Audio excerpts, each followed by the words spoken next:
It's the Connor Happer Show. Are we sure we want to do this? Could you, make an announcement that we're ready? It's the Connor Happer Show on 1620, The Zone.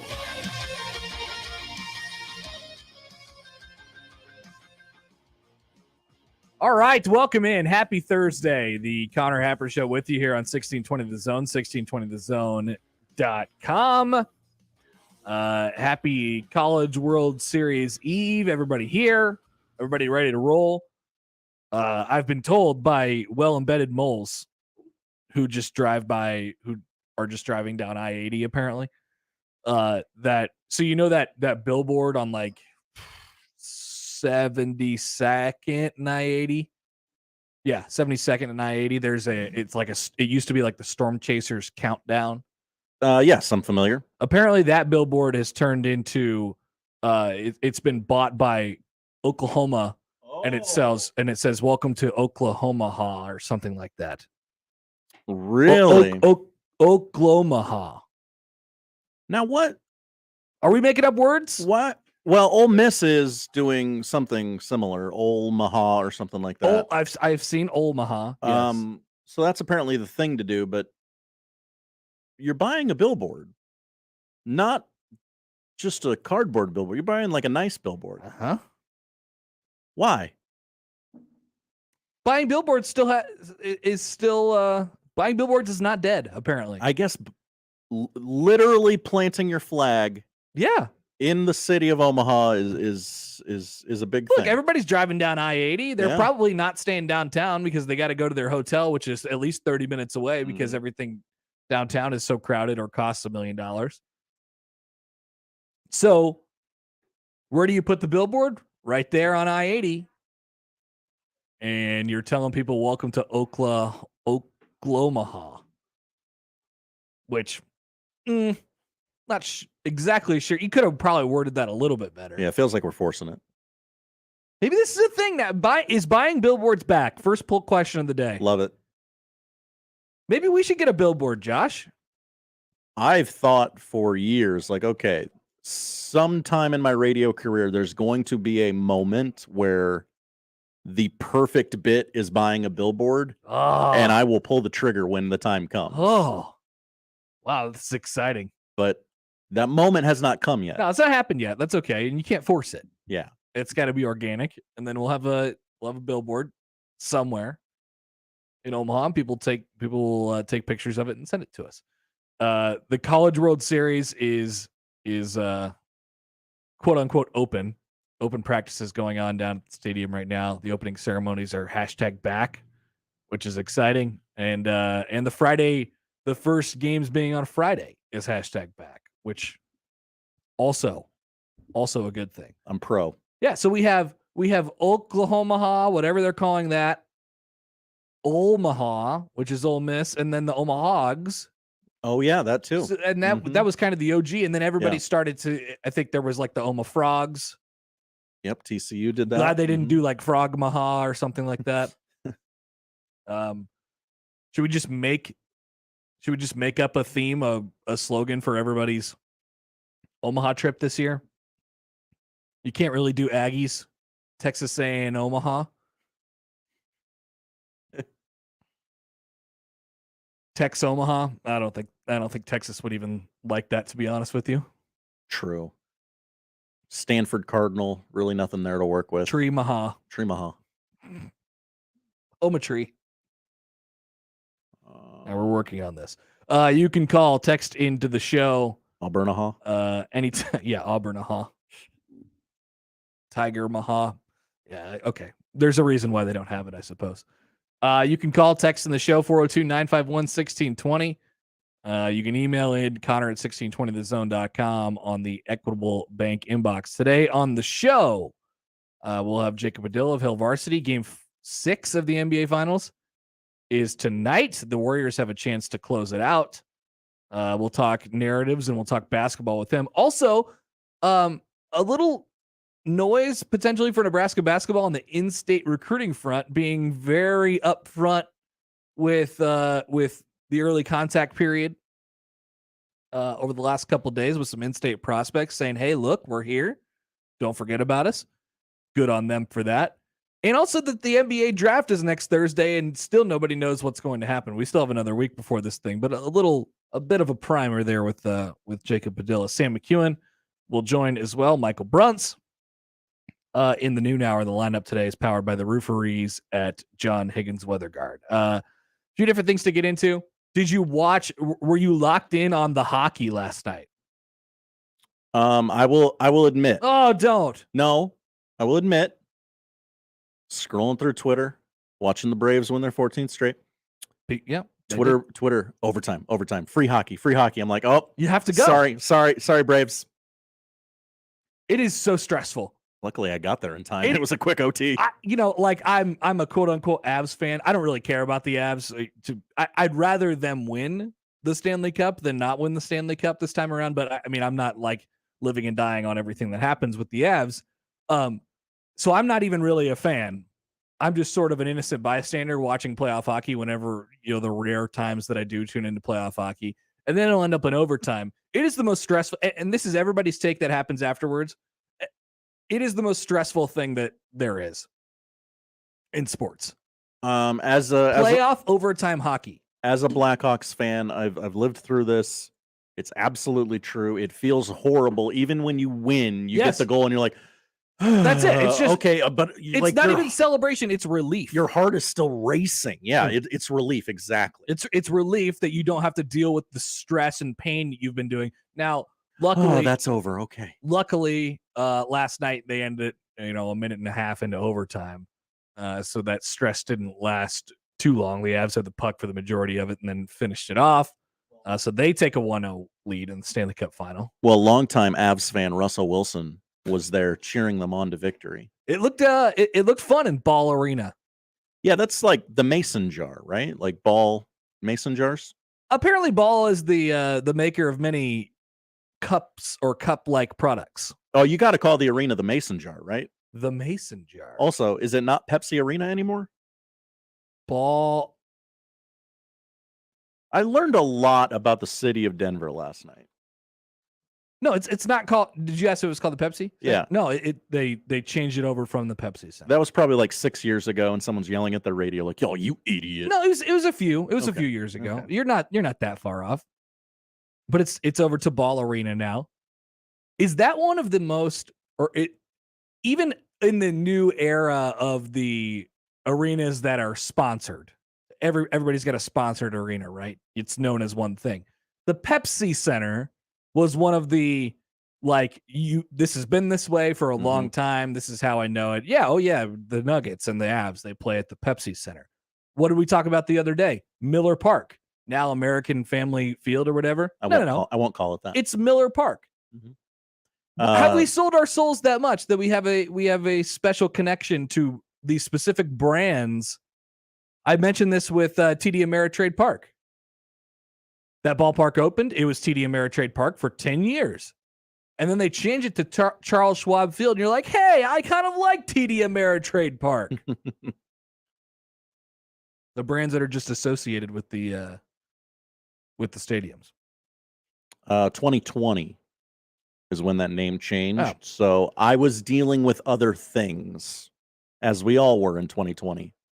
I didn't have time to remember what the name of the Denver arena was. That's a good excuse. Good excuse, I suppose. Good question from let's see here. I think this is JD on the text line 402-951-1620. Wouldn't the better option instead of a billboard is just buying space on the truck that drives around with the moving digital billboard like they have in Vegas to advertise the strip clubs? 100%. You see more and more of those around College World Series time. I saw one this morning. Yeah, for sure. Nowhere near downtown. That's the downside of the billboard. You're stuck in one place. But if you're driving, their job, I would like that job. Actually, exact opposite. I would hate that job. Would you? That's literally just driving. You don't have to get out. You don't have to load anything. That's why I thought that I would like it. But it's just driving in the most congested areas constantly. True. You're just constantly doing circles around TD. Because when you really think about it, it's pretty stationary. What is the radius in which those billboard trucks are driving around? Is it just around the stadium? In a bigger city, it's probably more, but here it's probably. If you're in Vegas, is it just up and down the strip? Yeah. Here in town, it's got to be loop around the baseball stadium, go to the old market, loop around, come back. Just do that loop. I don't even know. You think you would take it all the way to the old market? I think you would. All right. If anybody has the inside info on where the billboard trucks go in Omaha, I would like to know. If anyone can just follow it for a loop and get back to us, that'd be great. But I think you're reaching, I would venture to guess that you are reaching more people with the standard large billboard off I-80. Just a preliminary guess. Hockey Dad texts in. He says it's still the Quest Center. I've gotten over that one. That is basically a nameless building to me now. Quest Center. It's changed too many times. You can't change too many times before people just stop trying. The arena. Yep. Yeah, I agree with that. It's downtown. That's where Creighton plays. Curtis says the same thing on Twitter, on the JTech Constructions on Twitter feed. He says it can't be the only one who still calls the CHI Center the Quest Center more often than not. I'm always one arena behind. I sometimes still call it the CenturyLink Center. All right. Here we go on a Thursday. Last time in studio here for a while. We'll miss this place. It's going to be empty around here. We'll miss the air conditioning. Yeah, we will. Now, here's something interesting before we go to break. Before we continue previewing the show, Greg texts in, you realize JD wants you to rent a truck because he works for a large trucking company in Omaha. Oh, really? JD going into business for himself. JD. Kind of appreciate that. How do we know this? I don't have the intel on JD. Famous audiences, famous listeners. More famous than the people on the station. Oh, Greg, good call out there. Good looking out, Greg. And Travis says it's just the arena in Omaha. Yep, that's basically it's downtown. That's where Creighton plays. That's where all the concerts are. The big one. The big one. Since we have multiple arenas, we have many arenas now in town. The big one, for sure. All right. Jacob Padilla, Sam McKewon, Michael Bruntz, all part of the lineup today, powered by the referees, John Higgins, Weather Guard. We'll get into the College World Series. I have a question about Nebraska football, as I usually do. Good. The opposite side of sort of what we talked about yesterday. The U.S. Open is underway. It is. It's on in the studio here. Is it Rory McIlroy time? And then he gets up on the stage at the end on Sunday and basically says, this is the greatest tour on planet Earth. There would be no other tours that could rival this tour. And I don't even care if you're making $25 million. I want Rory to win this thing and go scorched earth. Yeah. Oh, you liked that last week? Okay, I will double down. Let's do that. And we have game 6 of the NBA Finals tonight. Plenty on tap on a Thursday edition of the Connor Happer Show on 1620 The Zone. Zone, taste of our takes. Sharp and Benning in the morning. So the rhythm of the game was not very good. What are you, Janet Jackson or somebody? It's the rhythm of the night. Oh, my gosh. I'm going to go into full... No. You should have just stayed with asked Janet. Before I said. Just be a part of the Rhythm Nation. I thought Rhythm was a dancer. Oh, my gosh. Now, see ya. For more, tune in every day to 1620 AM or go to 1620thezone.com. Your Omaha area forecast presented by Funplex Water Park and Rides from the KETV Newswatch 7 Weather Center on 1620 The Zone. Heating back up Thursday. Expect mostly sunny skies throughout the day with afternoon highs in the low 90s. Chance for scattered storms go up after 8 p.m. A few storms could be strong into the overnight hours. I'm meteorologist Sean Everson from KETV Newswatch 7. Inflation. You feel it at the grocery store buying groceries for your family. You feel it paying your utility bills. You especially feel it every time you fill up your vehicle with gas or diesel. Hi, I'm Mark Schlange, owner of Marketplace Nebraska. We help individuals and businesses save money on health insurance. We recently saved a company over $60,000 in health premiums. If we could save you money and take the sting out of higher prices, wouldn't it be worth a call? Let's talk. I'm here to help. Visit marketplacenebraska.com. That's marketplacenebraska.com. When life gives you lemons, it's time for Godfather's Pizza Spring Feast, featuring my new lemon bar streusel. This tangy, lemony dessert is perfect with any medium specialty pizza, piled high with the best toppings, and lots of them, plus loads of mozzarella on top. Add any medium one-topping pizza, and you got my new spring feast. But you better hurry. Summer's right around the corner. Godfather's Pizza. Do it.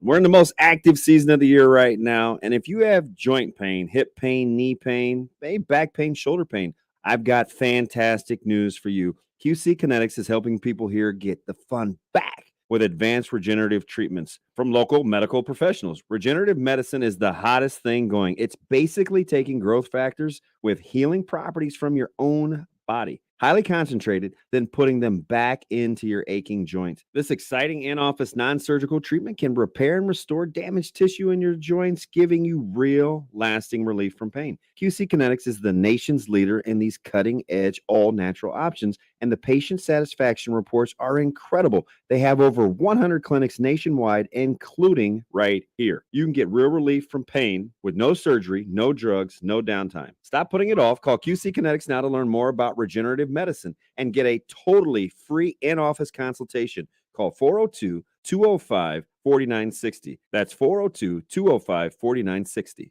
Get ready, because there's literally never been a summer like this. You opened the doorway between universes. Only on Disney Plus.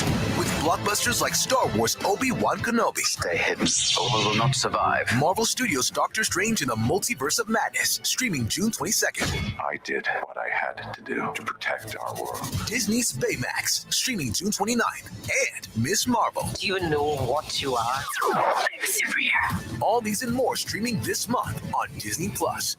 Okay, team, it's summer. Your training all comes down to this. Checklist. Emma, sunscreen? Check. Alex, shades? Yep, set. Baby Zoe, diaper bag? We're just gonna call that a yes. Are you ready for Funplex? Check. What up to the minivan? But we can't drive. Let's find Mom, and then go to the minivan. Yay! It's all for fun and fun for all at Funplex, 70th and Q, dude. Get your tickets now at fun-plex.com. Make the right call, fans. The Rooferees at John Higgins Weather Guard. Equitable Bank. We take banking personally. EquitableOnline.com. Let's get back to the Connor Happer Show on 1620 The Zone. Here comes the clown.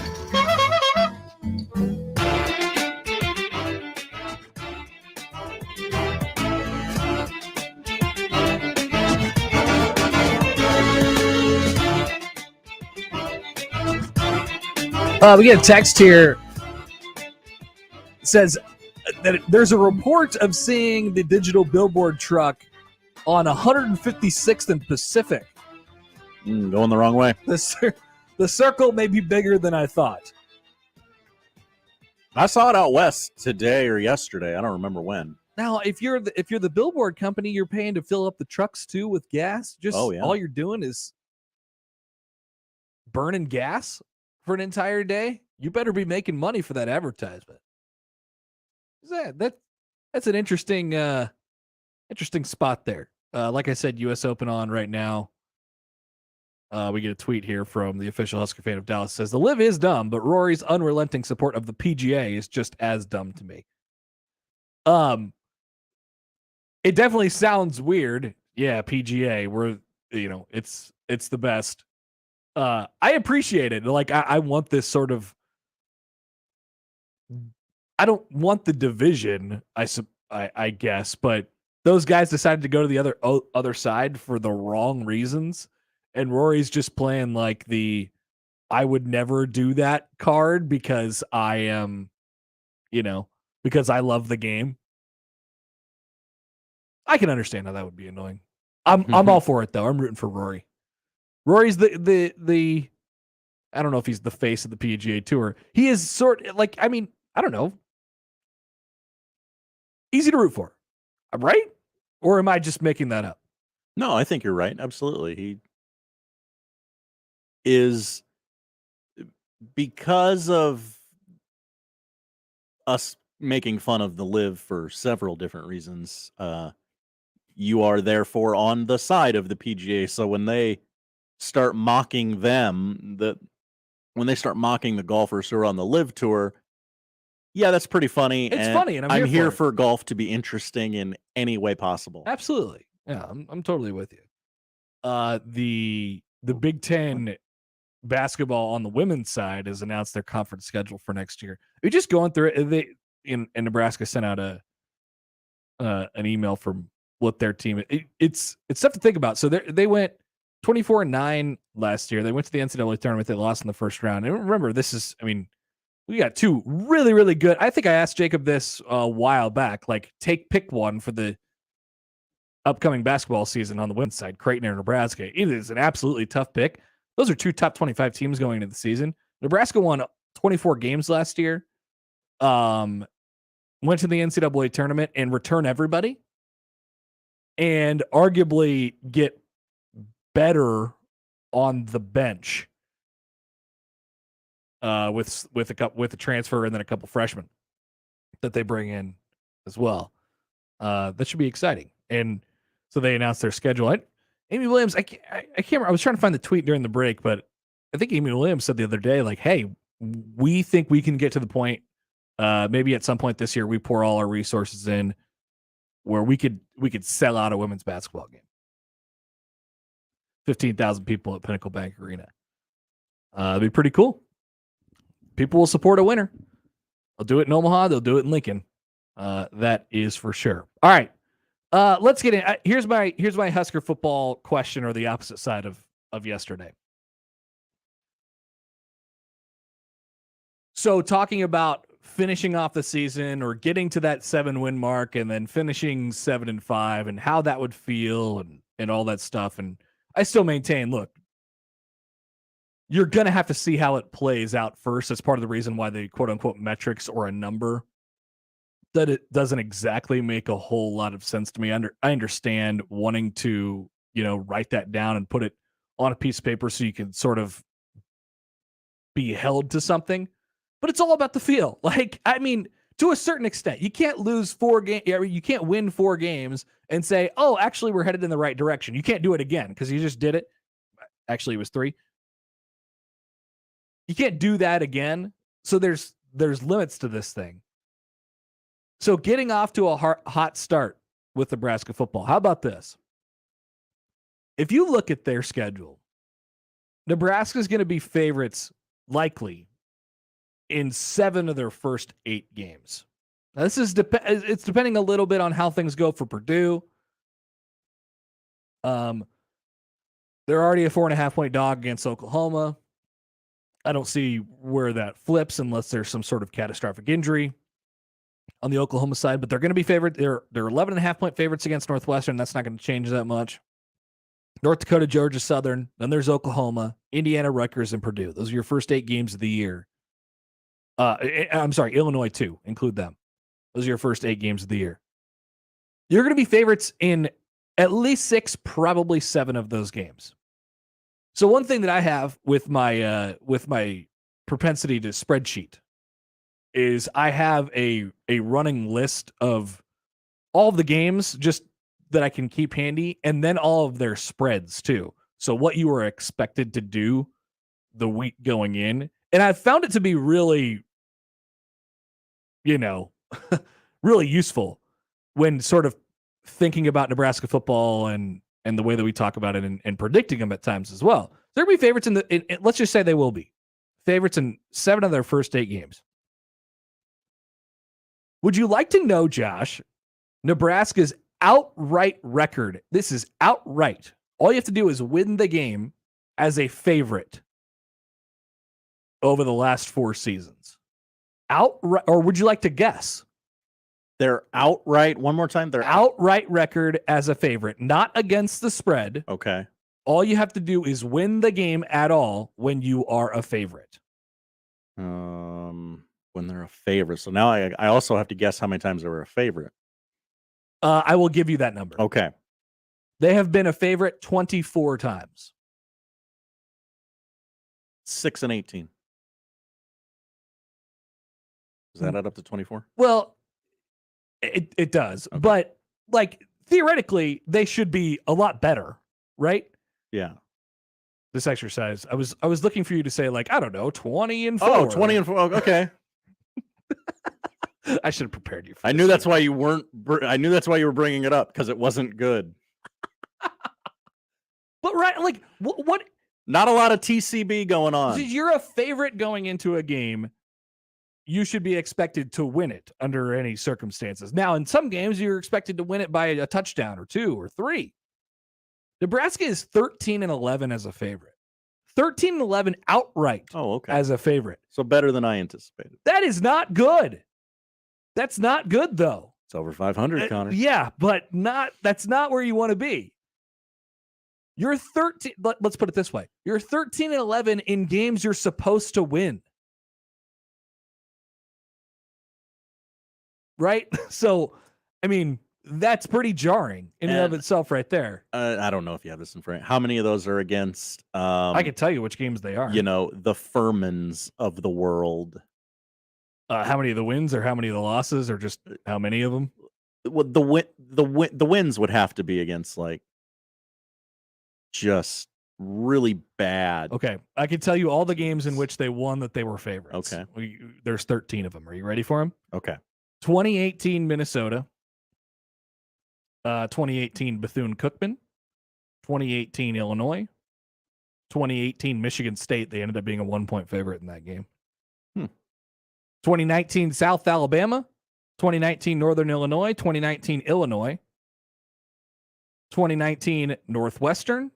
Some of these games, I mean, you won by 3 or 4 and you were supposed to win by a touchdown or more. Mm-hmm. And 2019 Maryland. 2020 Rutgers. You only won one game in which you were a favorite in 2020. We'll get back to that here in a second. And 2021 Fordham, Buffalo, and Northwestern. All 3 of the games that you won, you were favorites in. 8 of those are conference games. Yeah. Right. 13-11 against while, outright as a favorite. You can't expect them to win games that they're supposed to win. You can't count on them winning games that they're supposed to win. That's why all of this schedule talk and starting 7-1 is really, I mean, it's just a summer exercise, really. So I'm not mad about it or anything because we do it all the time too. And look, everybody's human. You look at the schedule before the season starts and you try and pencil in wins. Oh, I think they'll win against Purdue. Oh, I think they'll win against Illinois. Oh, I think they'll win against, whoever else they have on the schedule. But if you're counting on Nebraska starting off 7-1, because like I said, this is based on the idea that it seems to me the closest projection that everybody can agree on or that people are sort of talking about with Nebraska's season would be 7-5, but you still find a way to lose those last 4 games. My question is, what are their chances to win 7 out of those first 8? And statistically, based on the information that we've gathered over the last 4 years, not good. Not good. If they're favorites in all those games. Their record against the spread as a favorite, by the way, is 9-14. So they only cover 9% of the time. And we're breaking 9 down times out of 25. We're breaking down the Scott Frost era only, right? That's correct. You're charting there. Mm-hmm. And how many games is that total? They are 15-29. Okay. So 44. Yep. 10-25 in conference. By the way, this another thing this spreadsheet does. I type in the scores as well. Nebraska's averaging 27.6 points per game in the Scott Frost era. They're giving up 27.6 points per game, which is kind of funny. Whoa. Yeah, it's like the exact same number. I mean, theoretically, you would add that up to be somewhere near a 500 team, but it doesn't all work on the same day like that. They are not near a 500 team right now. I always like to bring this up too. I mean, this is expectations in the moment, right? So the games in which people think you are going to win, people think you are going to lose. Your outright record as an underdog. Games that you are expected to lose. How many games do you think Nebraska's won out of the 20 times they have been an underdog in the Scott Frost era? I'll go 6. 2. Okay. And they both happened in 2020. And one was a 2.5 point spread, and the other one was a 1 point spread. Roy just did something very bad. Well, I don't know what that was. He was hacking at sand, though. That was not good. So, okay. So let's break that one up a little bit here. Only 2 times in 20 games, according to my math, have you won a game that you were expected to lose. So the part about penciling in losses to the teams that you're supposed to lose against, Oklahoma, you're going to be an underdog against Wisconsin, Iowa, maybe even Minnesota, depending on where they're at, Michigan. That part has been absolutely true to form. So we got 2 things. If we're doing the math, the sort of anatomy of a season here, and looking at Nebraska's schedule, and I'm giving you some historical, knowledge here on the backside. There's 2 things going at each other. Nebraska, number 1, if you're counting on them to win 7 games, they're going to have to do something that they haven't really done over the last 4 years, which is consistently beat teams that they're supposed to beat. Consistently. Staying true to form. Consistently beat teams you're supposed to beat. If you cannot do that, you are going to have to beat someone that you are not expected to beat, which you have not done. They're 1-11 against Minnesota, Wisconsin, and Iowa over the last 4 years. They're 0-10.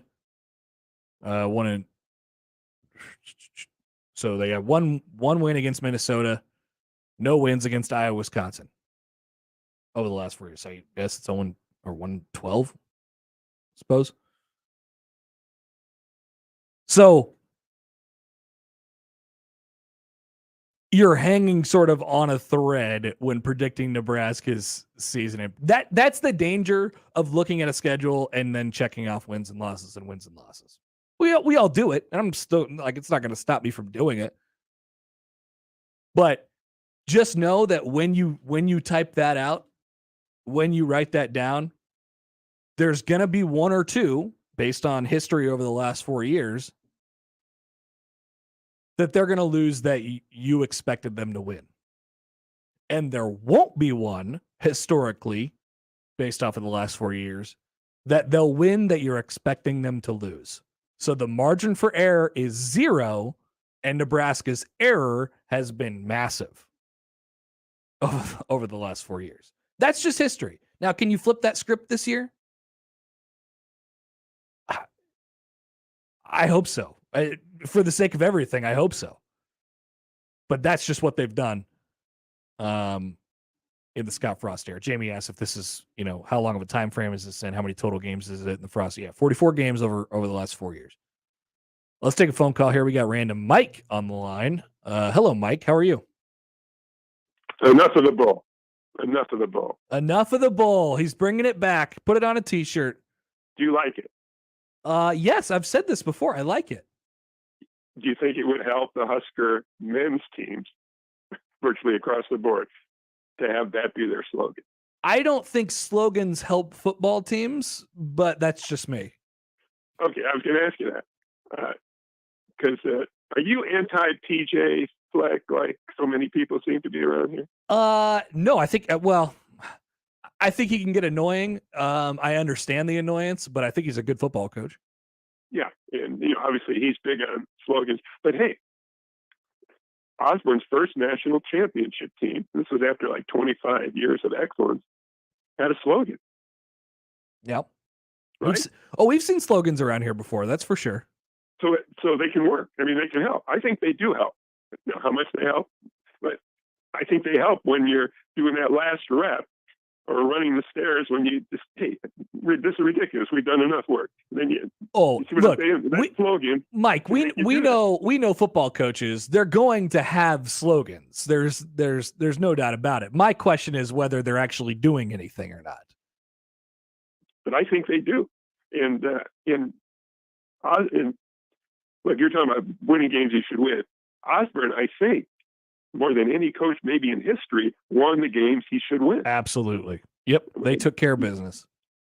And I think I was at the only game where he lost to a team with less than a 500 record. I think that only happened once over 25 years, whatever the hell it was. Yeah. I mean, it's unbelievable. I think it was at Iowa State game. That's right. Yeah. Yep. And they called a penalty on John Perella, a really great player, for over celebrating or putting the single digit up after a great play. I mean, it was a ridiculous call, but it was that close a game. But he was the best at that. They had some real. I mean, they had a lot of margin for error, or a lot more margin for error back then. But yeah, I'm with you. But at media days last year, Frost made an anti-slogan comment, about we don't do that, or you wouldn't. Sloganeering. Yeah, was that necessary?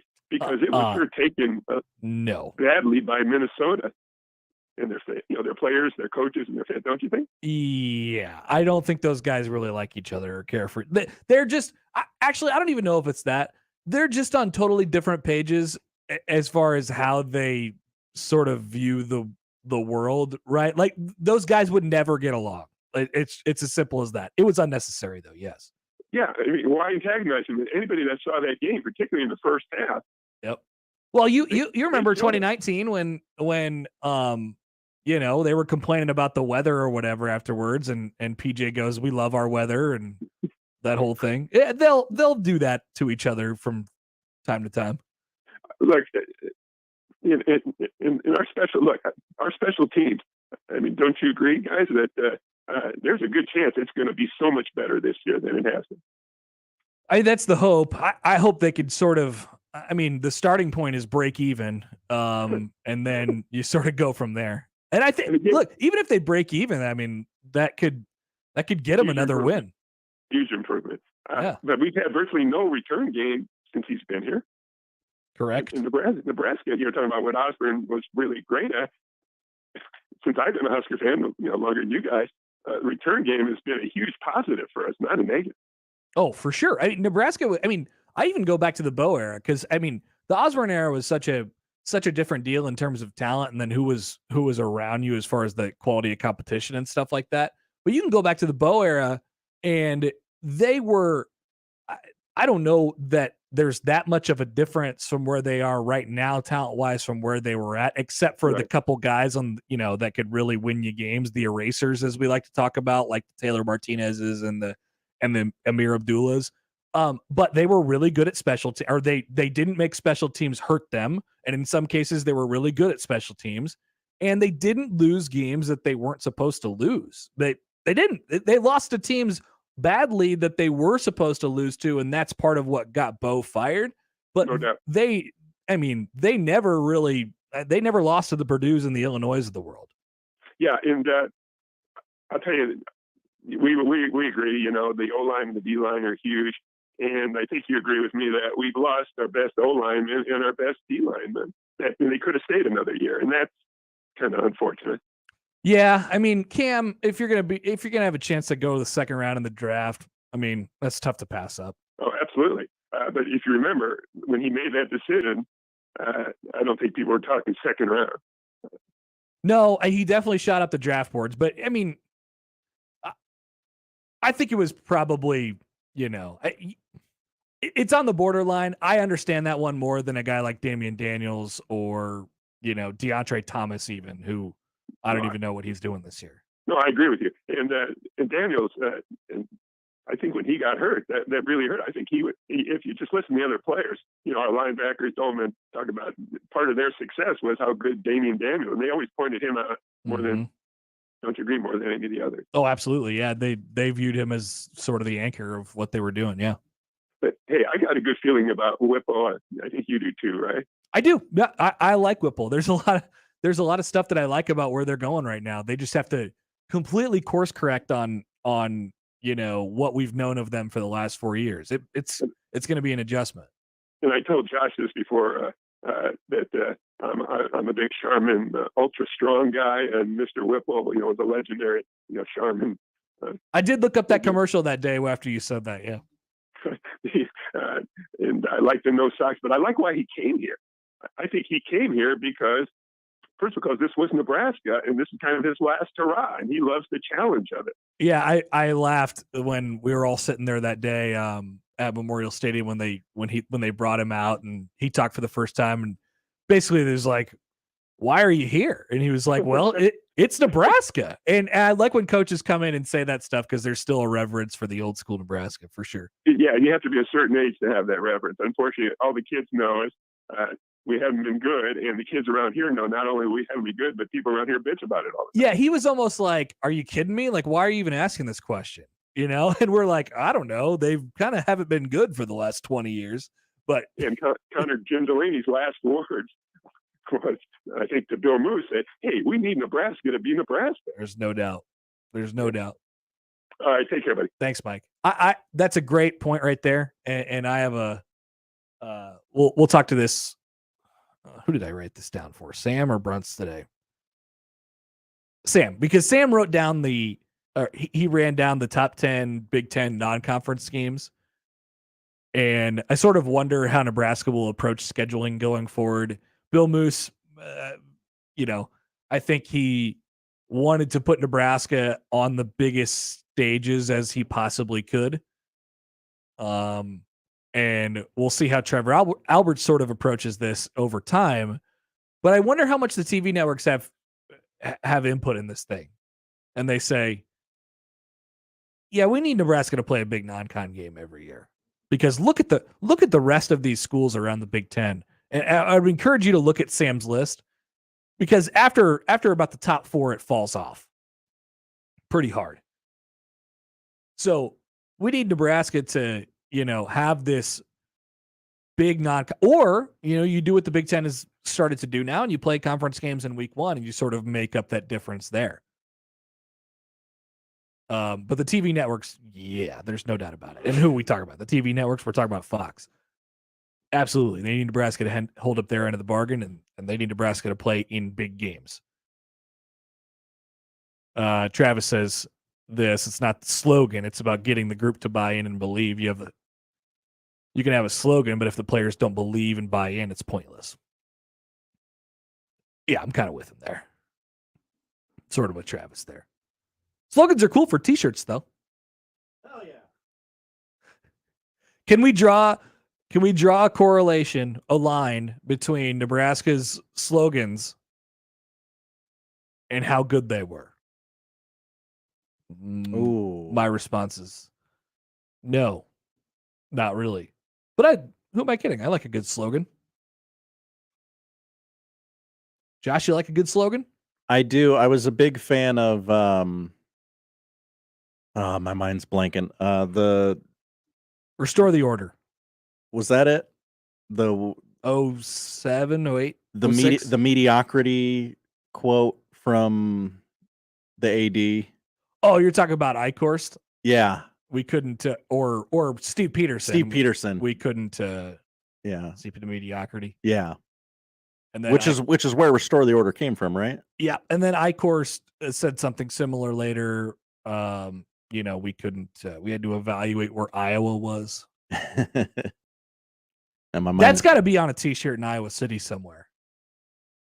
Oh, for sure. We had to evaluate where Iowa was. Some genius has done that. Or Mark Banker saying their practices are probably like a bloodbath. And then getting fired like a couple weeks later on the road recruiting. Jacob Padilla is going to join us here in just a couple minutes. Is this true? Did Twitter get a downvote button?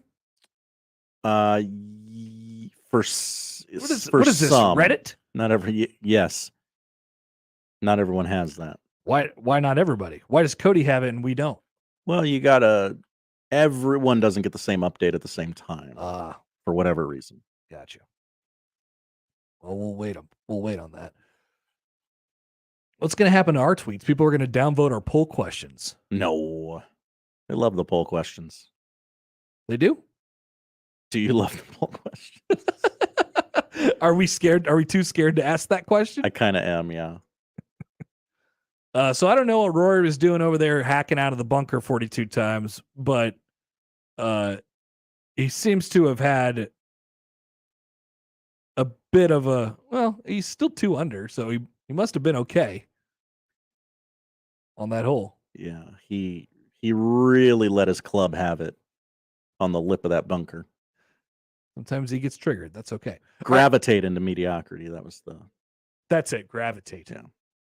Will not surrender the Big 12 conference to Oklahoma and Texas. Now, see, he would have been proven right this year.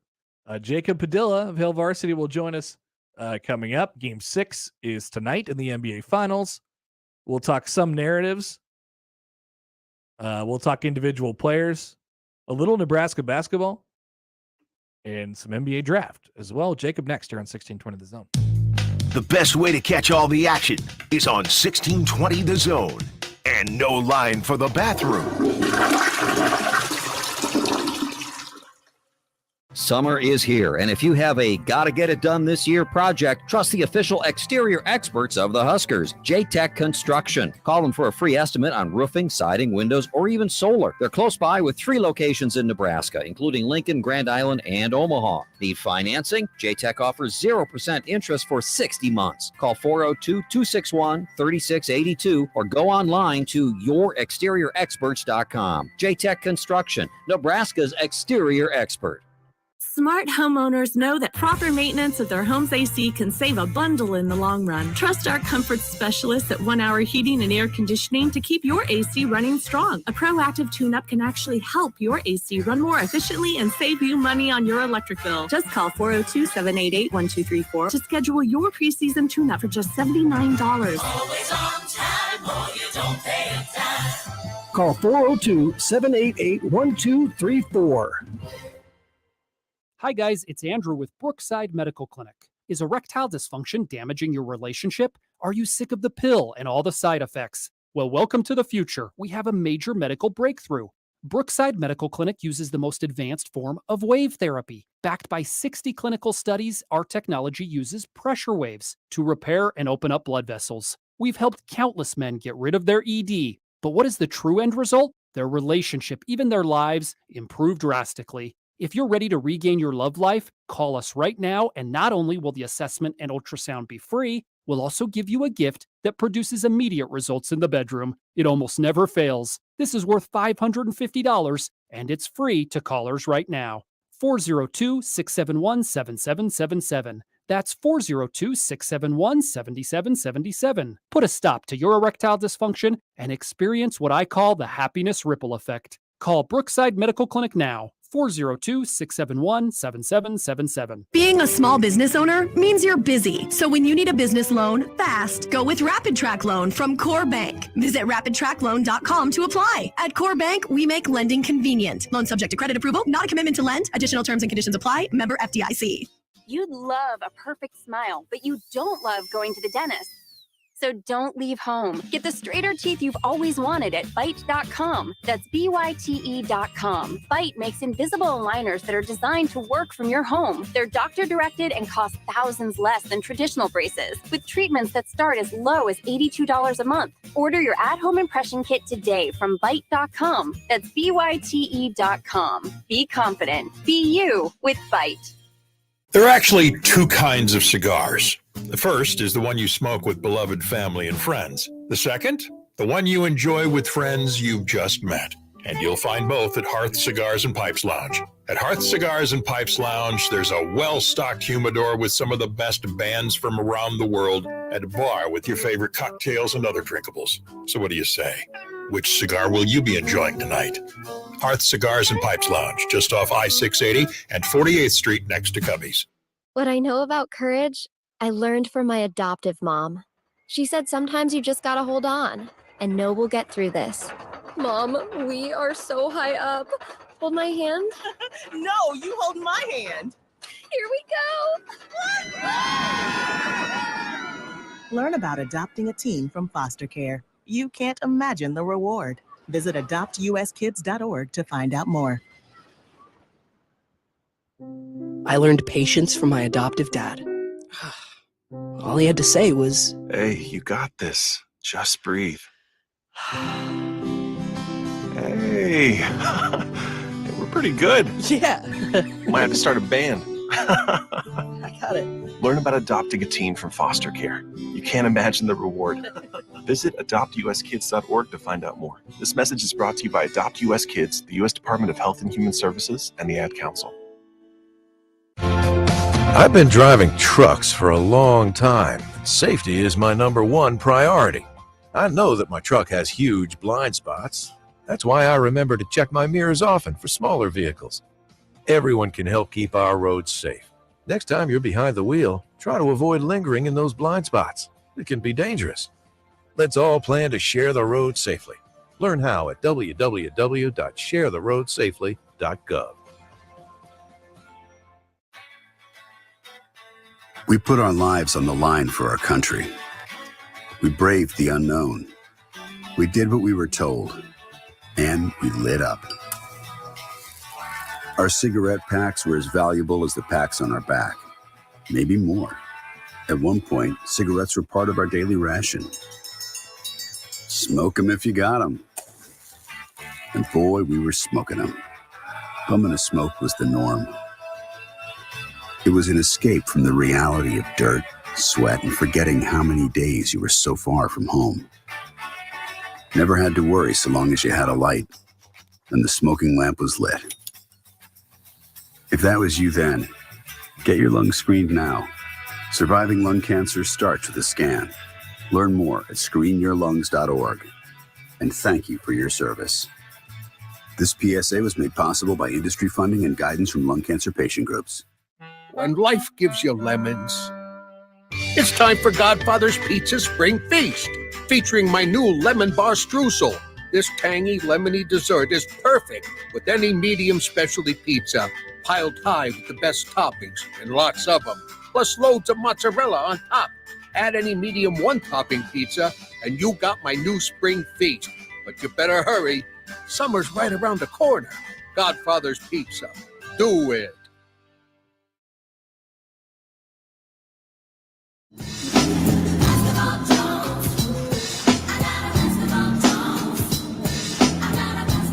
And now, the only cure for our basketball Jones. Hail Varsity's Jacob Padilla on the Connor Happer Show on 1620 The Zone, baby. All right, Josh is asking controversial topics on Twitter. What's the nickname of the downtown baseball stadium? The Chuck or the Schwab? The Ameritragedy account said that the nickname is the Schwab. No, it's the Chuck. I'm going to disagree, Ameritragedy. Sorry. We're joined now live from the NBA Finals, I think. Jacob Padilla, Varsity. Hello, Jacob. Hey, hopefully we get this competitive a game because I'm watching a pretty good one right now. Where are you? What are you doing? I am in Council Bluffs watching called the Bluffs Bracket League. It's a little summer tournament here that's going on week by week that is using a shot clock. Oh, how's that going? Good. We're in the semifinals, and I was here last week. I watched 5 games. There was one violation the entire day. Yeah. But the pace of play was really good. So in my experience watching high school games with a shot clock, it literally hasn't made an impact at all, except for it's made the game move along. Like outside of not allowing the teams to hold it for 2 minutes at the end of the quarter.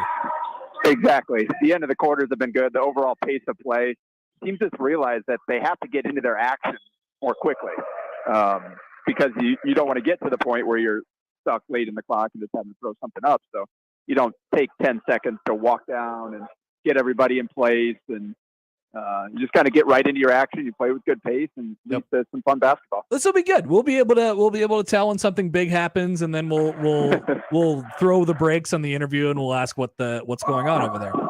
Game 6 tonight, Jacob, of the NBA Finals. Hey, by the way, actually, I forgot to mention, happy birthday yesterday. I appreciate it. Thank you. You're welcome. Okay. Well, now we're the cordialness is out of the way. Game 6 tonight. Are we talking enough about what Steph Curry is doing or maybe about to do tonight with potentially winning the NBA Finals with the team that he has right now? See, the conversation with Steph has kind of been all over the place. We've got a lot of talk about Like, where does this solidify him? Where does this place him all time? All that kind of stuff. But then we're also getting is Wiggins actually the Finals MVP conversation? So it's kind of been hard to track the overall, like, where the conversation is going, because it's been all over the map. But I hope people do, like, appreciate what we're seeing. And the fact that Boston wasn't able to get a win when they had the one bad game that we've seen from him, they can't be feeling great about that. No way. I know you appreciate this as much as me. I like role player guys who really are just stars in their role. Andrew Wiggins. I don't like. I offhand mentioned that the other day. What if Wiggins could be the MVP? I don't think he is in the series. But man, the guy has taken a awesome route to get to the point he's at right now in his career, and I'm glad that it's ended up this way. Guys playing, being stars in their roles. We love to see it. Yeah, and it's certainly interesting, like, with the way that his career has gone. Because it wasn't like this was a number one pick who got paid a lot of money on his rookie extension, and in Minnesota, like, he wasn't doing what he needed to do. He kind of was okay with being the player that he was and making his money or whatever. And part of that was the organization and the place they were at, but also, like, it just didn't seem like he was motivated to change the way he was playing. So you get him now in this environment where he has realized kind of the player that he needs to be and what he can do to help the team. It has been cool in that aspect of it, because we're seeing the way, like, defensively, that's one of the things. Like, he wasn't a great defender in college, but you certainly could see the tools there. And now finally, in whatever year this is, he's putting those tools to work here and being a major impact player in the finals. Like it or not, Jacob, the what you do in the playoffs and what you do in the NBA finals especially is going to drive the narrative on who you are and who you're going to be going forward. What's on the line for Jason Tatum over the next game or two? I don't know how much is on the line. Like, you're absolutely right. It's kind of the way we talk about the playoffs and players. What have you done for me lately? And so what's on the line here is the conversation about what he is until next season when he gets another shot at it. He's so young in his career right now that he's got plenty of chances to, if he doesn't get it done this year, he's got plenty of chances to get it back and make up for it. So that is kind of the way we're going to talk about him short term, but he's still an incredible player. It's only kind of like something that you'll be able to add to his resume and not necessarily like a guy more like along with like Andrew Wiggins at this point in his career. He's midway through his career now, and again, we've seen kind of the things previously where he hasn't really lived up to it. Now this is a chance to really kind of redefine who he is. Tatum isn't at that stage in his career right now. He can certainly boost his profile right now, but I don't know that there's a ton on the line other than an NBA title, which is a lot of itself. You're right. Too early to say anything definitive about what he's going to be or anything, but certainly in the meantime, the way we talk about him, it changes. Jacob, all right, one more and then we'll let you go. Nebraska basketball, it feels like they're making a real effort, reaching out to guys in the state, whether it's in the class of 23, 24, beyond. Yesterday we saw that. I guess, who are some of those guys, and is this a real thing for Nebraska, taking notice of guys in the state? Yeah, that's something that really, I would say, started once Nate Lenzer kind of took over as the lead in-state recruiting guy. He's the one that he was out seeing Josiah Dotzler. He was seeing Jake Rack from Omaha Stud. So he was out kind of making inroads into the kind of local basketball community last season. And we're just kind of seeing that continue. At this point, the talent level isn't where it was the last couple of classes. That was pretty special and not something that we're probably going to see again anytime soon. Yeah. But they're putting in the effort. They're keeping an eye on these guys. In 2024, 2020, he's not a ton of 2023s right now. We've got one. Josiah Doser's the only senior to be that has really multiple committable Division I offers right now. But there's some other guys that are trying to get there. They're just kind of keeping an eye on guys that'll be around next year. I wouldn't say there's anybody that's on Nebraska's offer radar right now, but it doesn't hurt to build up those relationships and just to be present and give kids a chance to see the program. Because you never know. They talk to their friends. Maybe you got some guys coming up and they like what they see. They kind of spread the word around. So it can only help putting in this effort, especially, I mean, it's not like they're going to really cost them anything this year anyway. So I'm with you. I think it's good effort by them. No doubt. Again, Lenzer is kind of the guy leading that charge. All right, Jacob, we'll let you go. We'll let you get back to it. Thanks for taking the time. We'll talk to you later. I appreciate it. Talk to you later. Jacob Padilla of Hill Varsity. Basketball Jones. Oh man, that's all right. Well, we got game 6 of the NBA Finals tonight. We'll talk about that some more and the narratives and good, all that stuff. Great, can't wait. This will lead to some definite pain for Josh. My confidence is shot at some point. Yeah, I mean, this team can't dribble the ball. They wasted the 0 for 9 Steph game. They were in control, quote unquote.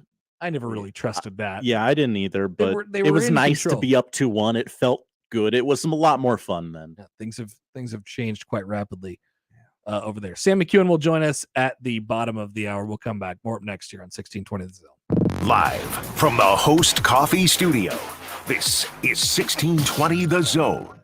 Email unsportsmanlike conduct on the Equitable Bank Zone inbox with whatever is on your mind, from your hot takes to what you think is one. The Zone inbox is brought to you by Equitable Bank. We take banking personally. We want to hear from you on the Equitable Bank Zone inbox. Would you rather that your roof or siding last 5 years or 50 years? I'm Dan Thompson of Thompson & Thompson 3rd Generation. Products today last much longer. Gone are the days of just tear shingles off, nail shingles on. Whether it's impact resistant, high wind tolerance, or in the case of EuroShield hail-proof rubber shingles, you can have great designer looks and durability. At Thompson & Thompson 3rd Generation, we don't just give you an estimate, we educate you and give you options. So you decide, 5 or 50. Click Thompson 3rd today and start enjoying your new roof or siding. The Omaha Farmers Market is offering the city's largest and best selection of farm fresh, locally grown produce May 7th through October 16th. Open rain or shine in the Old Market every Saturday from 8 a.m. to 12:30 p.m. and in Exarban Village every Sunday from 9 a.m. to 1 p.m. To keep up with what's in season, visit omahasfarmersmarket.org and follow us on Facebook and Instagram. Presented by University of Nebraska Omaha, Methodist Health System, and KETV Channel 7. Hi guys, it's Andrew with Brookside Medical Clinic. Is erectile dysfunction damaging your relationship? Are you sick of the pill and all the side effects? Well, welcome to the future. We have a major medical breakthrough. Brookside Medical Clinic uses the most advanced form of wave therapy. Backed by 60 clinical studies, our technology uses pressure waves to repair and open up blood vessels. We've helped countless men get rid of their ED. But what is the true end result? Their relationship, even their lives, improve drastically. If you're ready to regain your love life, call us right now, and not only will the assessment and ultrasound be free, we'll also give you a gift that produces immediate results in the bedroom. It almost never fails. This is worth $550, and it's free to callers right now. 402-671-7777. That's 402-671-7777. Put a stop to your erectile dysfunction and experience what I call the happiness ripple effect. Call Brookside Medical Clinic now. 402-671-7777. There are actually two kinds of cigars. The first is the one you smoke with beloved family and friends. The second, the one you enjoy with friends you've just met. And you'll find both at Hearth Cigars and Pipes Lounge. At Hearth Cigars and Pipes Lounge, there's a well-stocked humidor with some of the best bands from around the world and a bar with your favorite cocktails and other drinkables. So what do you say? Which cigar will you be enjoying tonight? Hearth Cigars and Pipes Lounge, just off I-680 and 48th Street next to Cubby's. I'm talking with Sean McGuire from Celebrity Homes about searching for a home in today's real estate market. With fewer houses on the market and more folks wanting to take advantage of incredible interest rates, finding that next home has certainly become quite the challenge. But what many of our home buyers have discovered is that it doesn't have to be. What does Celebrity Homes offer today's home buyer? Besides being the area's only, yes, it's all included home builder, we always have homes available at different stages of construction to allow home buyers to move in a little sooner. That really is a great option for people searching for their next home. Well, it gets even better. If you're willing to wait a little longer, you don't need to settle. Let's build. You choose a community, your home site, your home design, your interior features, your custom selections, heck, even your own exterior colors. Sounds like buying a new Celebrity home is a great decision. You can visit models open Wednesday through Sunday or call for an appointment anytime. Learn more at celebrityhomesomaha.com. Thanks, Sean. Council Bluffs, Omaha. Come on in, I Know a Guy Fireworks, south of the Horseshoe Casino. We have tremendous specials this year just for you. Come get your Thunder Series at I Know a Guy Fireworks, the only place in town that carries it. Hammer Thor, Valhalla Rising, Slick Willie, Torch's Revenge. Get it now while it's here, get it while it's hot. I Know a Guy Fireworks, just south of the Horseshoe Casino. Come get your fireworks, get them all right now. Don't wait, let's get lit. Shop Woodhouse Place Hyundai and Nissan, 144th and Giles. KOZN, Bellevue, Omaha, Council Bluffs.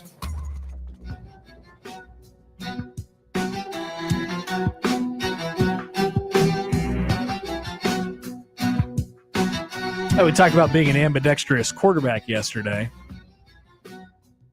And now today we're reinvigorated by an ambidextrous pitcher who is making an appearance at the Prospect Showcase in San Diego. And people are quick. I'm glad this happened because all the baseball accounts are like, hey, I know you've heard of a switch hitter, but have you ever heard of a switch pitcher before? And they show the video of the kid getting up there and he switches his glove. And the answer is yes, we have. Yes, we have. For quite a while. His name is Pat. He was in this room 2 days ago. And he made his major league debut like 7 years ago now. He was also at one point called an amphibious pitcher, which I personally enjoy. Every time Pat Venditti comes up or a switch pitcher comes up, the article will get tweeted out from the Associated Press that was printed in newspaper. Amphibious pitcher makes debut. Oh, no. He is not, in fact, amphibious. I'm always interested in the glove, though. And I know Pat has good stories about that. And this guy, I can't pronounce his name, so forgive me. He looks pretty smooth, by the way, thrown from both sides. It's always a thing you kind of wonder about. The glove has 6 fingers in it. You can just flip it around. The Antonio Alfonseca special. Pretty cool. Why don't we get to the best thing we saw in baseball last night? Let's. It wasn't the Royals winning a day game yesterday against the San Francisco Giants, although it wasn't really cool. Okay. It was not one, but 2 things.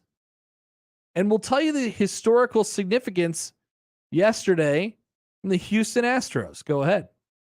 He did it! That was incredible! You've got to be kidding me! 2 immaculate innings. 2 of them in one game. That has to be a new major league mark. That could not have ever happened before. Luis Garcia just got matched by Maton. Same 3 guys. Happens twice to the same 3 guys. That's unbelievable. So this is the Houston Astros playing in Texas last night. And if you're not aware of what an immaculate inning is, it's when a pitcher strikes out 3 consecutive hitters on 3 straight strikes. 9 pitches, 3 strikeouts. Very rare. Very rare. I don't know how many times that's happened in... actually, I do. They were the 107th and 108th immaculate innings ever thrown in Major League Baseball. I knew it was just over 100. So it happened last night in the 2nd inning. Luis Garcia, with the Astros already up 6-1, threw an immaculate inning, 3 strikeouts on 9 pitches. And then... in the 7th, Phil Maton did it again to the exact same 3 guys. That's the wild part. Okay, all right. There's your poll question then. Is it more wild? And I don't know how you exactly write this out. Is it more wild that it was to the same 3 guys or that it happened in the same game? Okay. I think that is still ridiculous. I mean, this just doesn't happen. Like I said, 107th and 108th times ever in Major League Baseball history. With 9 immaculate innings on the books in their 60-year history, the Astros have tied the Yankees and the Dodgers for the most of any MLB team. Nestor Cortez had one earlier this season against the Orioles, and the Yankees got their 9th. And that is the historical significance of what you saw yesterday. The first team in Major League Baseball history to throw 2 immaculate innings in the same game. Okay, here's how I have it at Happer's show. Which part of the Astros game was more unbelievable? Immaculate inning twice in one game, or immaculate inning versus the same 3 hitters? I guess it would 2 immaculate innings versus the same 3 hitters. Yeah. But yes. I think it's going to end up 50-50 or somewhere around there on that. I'm still amazed by the fact that it happened twice in the same game. I mean, think about all that has. I mean, first of all, when you get to that 7th or 8th pitch, you're doing everything you can. Now, there's only so much you can control as the hitter. Because, if it really comes down to the pitcher throwing strikes. But you're trying to foul a couple off. You're trying to take some out of the zone. Mm-hmm. Like, you're doing everything you can to make sure you don't strike out on 3 pitches. It's like, when there's about to be a 3-pitch inning, the first 2 have been retired on 2 pitches. The hitter will purposely stand up there and take a pitch right down the middle just because, hey, we're not going to allow you to get a 3-pitch inning here. That's not going to happen. I'd be sitting there on the 8th pitch like, is this going to happen? First of all. And then in the 7th, I'm thinking, is this going to happen again? We're going to strike out 3 times on 9 pitches? Text from our text line at 402-951-1620. Pat is the only person that has ever attended Creighton that I actually respect. Whoa. Wow. Spicy. I like it. Jeremy tweets in at Happer Show. He says it had to be number 2 because number 1 had to happen in order for number 2 to even be possible. Oh, that is a fair point. How do you feel about that? It's not really what I was thinking, but I'll take the point. I suppose. Something different in baseball every single time you turn on the TV. You really are 1620 The Zone Tim Kirkjian. What? I love Tim Kirkjian. Me just being amazed by things. This never happened before. I'm the guy. I love it. I love it. I'm the Jim Cantori in the Thunder Snow guy. Oh my God! We got it! We got it! It's amazing! Yes. Anytime, and I shouldn't be as freaked out because there's statistical anomalies that happen in baseball probably about every single day. But it's always amazing to me that we have this long, rich tradition of baseball. We have 100+ year history of baseball happening. And then anything that comes up, because there inevitably will be, several that come up during a season, where at the end of the sentence you say, this has never happened before. That, the fact that it's never happened before in 100+ years of baseball. That's why it's insane. That's why it's insane. And that's why I go, wow! Woo! Good baseball oddities. Gets me every time.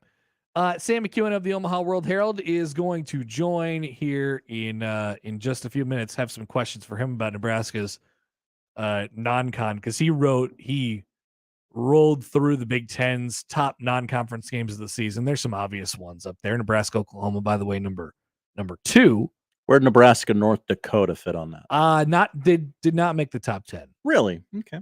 Interesting. Surprising, I know. So we'll have to. Georgia Southern, good team. We'll have to really ask Sam about that. But it falls off at a certain point. And then you ask, okay, is this by design?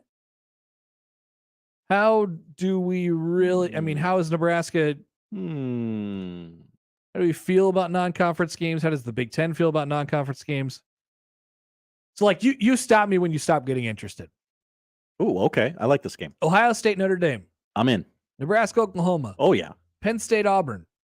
I'm in, but it's a big game, but I don't care about either team. Michigan State, Washington. I'd probably give that a click. Yeah, sure. Iowa State. Cyhawk game. Yeah, I'm in. Wisconsin, Washington State. Ooh, hard fall off. Depends on what else is on, but yeah, that's there's a chasm in between the Cyhawk game and this. Purdue, Syracuse. No, thank you. Minnesota, Colorado. I'm mildly interested just because I'm a sicko. Yeah. Indiana, Cincinnati. No. It was like a premier non-con game last year. Bearcats by a million. Illinois and Virginia. That cracked the top 10. Oh my goodness. Yeah. No, thank you. There's not much out there. He also did the bottom 5, which consisted of Michigan, UConn, Indiana, Idaho, Purdue, Indiana State, Wisconsin, New Mexico State, and Rutgers Wagner. Rutgers Wagner. Rutgers Wagner. That's as bad as it gets. Yeah. Love that. Love that. That is probably on like AOL. Like Big Ten Network's not even taking that one. Rutgers. I wonder if that has a game. I would assume it's a BTN game. I would assume. But would it shock you if BTN said no, thank you? I don't know. Can they do that? I don't know. Yeah, I'm not sure where to find the Rutgers Wagner game on the television, but here we go. It doesn't have a TV. It has a time, and it's 4:00. Ooh. It is the Big Ten Network, so 3:00 our time. This is the back to the birthplace game for Rutgers. It is their annual celebration of the birth of college football. I don't know if you knew this. People do forget. College football was born in Piscataway. Birthplace of college football. Kind of a cool shirt that they're giving out, I suppose. Yeah. Some Beat Wagner buttons, apparently, as well. Well, I'm glad we go back to the birthplace. So are they not playing at their... Well, they're playing at their home stadium. What does back to the birthplace mean? Wagner is also from New Jersey, and it is an all New Jersey football day, apparently. Going to be a lot of Utes in attendance. Pre-game. What do you think the pre-game pep rally will look like for Rutgers Wagner? A lot of old-timey sweaters. As part of the back to the birthplace game celebration, all fans are invited to a pre-game food truck festival along the Rutgers boardwalk. Hey, wait a minute. Wagner's in Staten Island. This doesn't count. Festivities inside. Well, nobody wants to claim Staten Island, so if they will, I'm sure they'd be accepted at this point. Festivities inside the stadium will include a pregame flyover, performances by the Marching Scarlet Knights and national champion Rutgers Spirit Squad, plus special guests and giveaways throughout the game. Ooh. This does not sound at all like a different college football game. Just a quick take there. All right, Sam McKewon up next on 1620 The Zone. Previously on Unsportsmanlike Conduct. Other stuff happened that he blamed on me because someone did this prank call with his dad and his sister one time, and then at the very end of the phone call, the kid goes, "Josh Peterson." I'm just sitting there listening to this hilarious prank call. I shouldn't get blamed for it. You were in on it, I was though. just sitting there. A couple of my friends stole trash cans from his house one time while I was driving them. That might have been my problem. He sounds more and more like a victim, Josh. He Definitely does. Unsportsmanlike Conduct with John Bishop and Josh Peterson. Weekdays 2 to 6 on 1620 The Zone. Your Omaha area forecast presented by Funplex Water Park and Rides from the KETV Newswatch 7 Weather Center on 1620 The Zone. Hot and sunny for your Thursday with a high of 90 degrees today in Omaha. A chance of storms will return later tonight, mainly after 8 p.m. South of I-80 will see a higher chance for strong to severe weather. Clearing by tomorrow morning, expect another day with hot, humid conditions and plenty of sunshine. I'm meteorologist Caitlin Harvey with KTV News Watch 7. There are actually two kinds of cigars. The first is the one you smoke with beloved family and friends. The second, the one you enjoy with friends you've just met. And you'll find both at Hearth Cigars and Pipes Lounge. At Hearth Cigars and Pipes Lounge, there's a well-stocked humidor with some of the best bands from around the world and a bar with your favorite cocktails and other drinkables. So what do you say? Which cigar will you be enjoying tonight? Hearth Cigars and Pipes Lounge, just off I-680 and 48th Street next to Cubby's. At Woodhouse, we make car buying simple. From test drive to purchase, we're here to help guide you to your next vehicle with no pressure sales, transparent pricing, and a streamlined purchase process to save you time. Finding the place to shop for your next vehicle just got easier. Whether you're looking for a car, truck, or SUV, we will get you on the road faster with a vehicle that exceeds your expectations. Find new roads and explore all our inventory arriving daily at WoodhouseGM.com and at our dealership in Missouri Valley, Iowa. 1620 The Zone, live and local, broadcasting 6A to 6P in the Host Coffee Zone studio. Host Coffee, offering office break room refreshment services to Omaha and Lincoln metro area businesses. Discover a better break room solution for your office at sales@hostcoffee.net. Shingles add beauty, protection, and value to your home. You want CertainTeed shingles. Carp's Complete Home Exteriors is a certified CertainTeed shingle master. When it comes to your roof, CertainTeed Shingles and Carps have you covered. Online at carpsomaha.com. Hi guys, it's Andrew with Brookside Medical Clinic. Is erectile dysfunction damaging your relationship? Are you sick of the pill and all the side effects? Well, welcome to the future. We have a major medical breakthrough. Brookside Medical Clinic uses the most advanced form of wave therapy. Backed by 60 clinical studies, our technology uses pressure waves to repair and open up blood vessels. We've helped countless men get rid of their ED. But what is the true end result? Their relationship, even their lives, improve drastically. If you're ready to regain your love life, call us right now, and not only will the assessment and ultrasound be free, we'll also give you a gift that produces immediate results in the bedroom. It almost never fails. This is worth $550, and it's free to callers right now.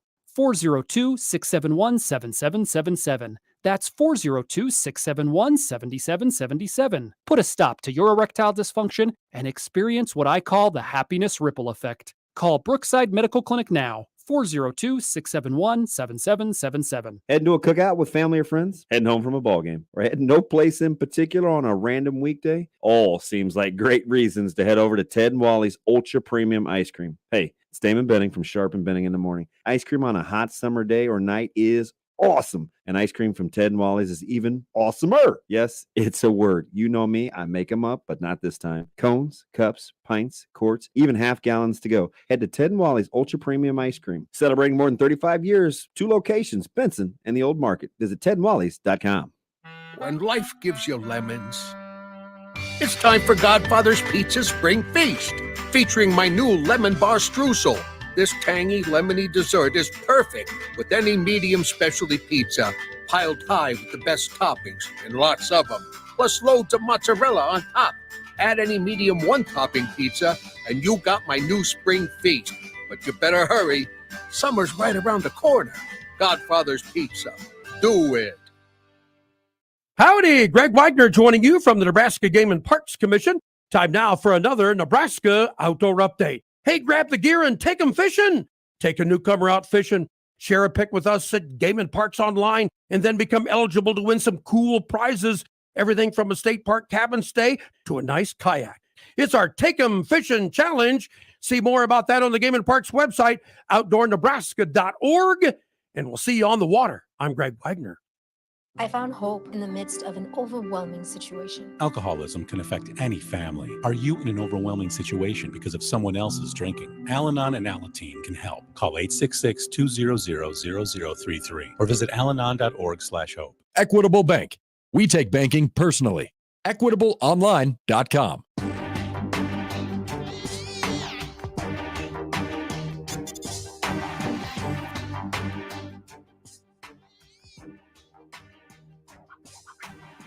All right, so this is the fun exercise that everybody's been partaking in over the last couple days here. For whatever reason, we go into this sort of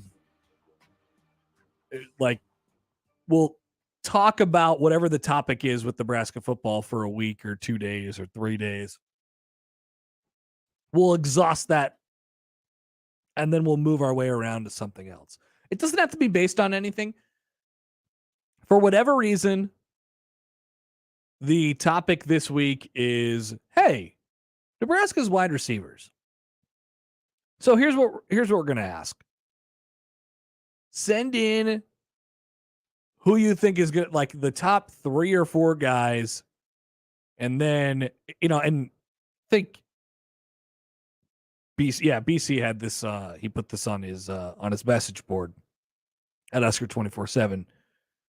Like, give me the top couple guys that you have, because I don't know that we have really any sort of idea who goes in what spot. Top couple guys that you have, and then the guy who has the most. Who is that? And how many yards does he have? I mean, looking at what they did last year in the receiving game, just to give you a slight rundown.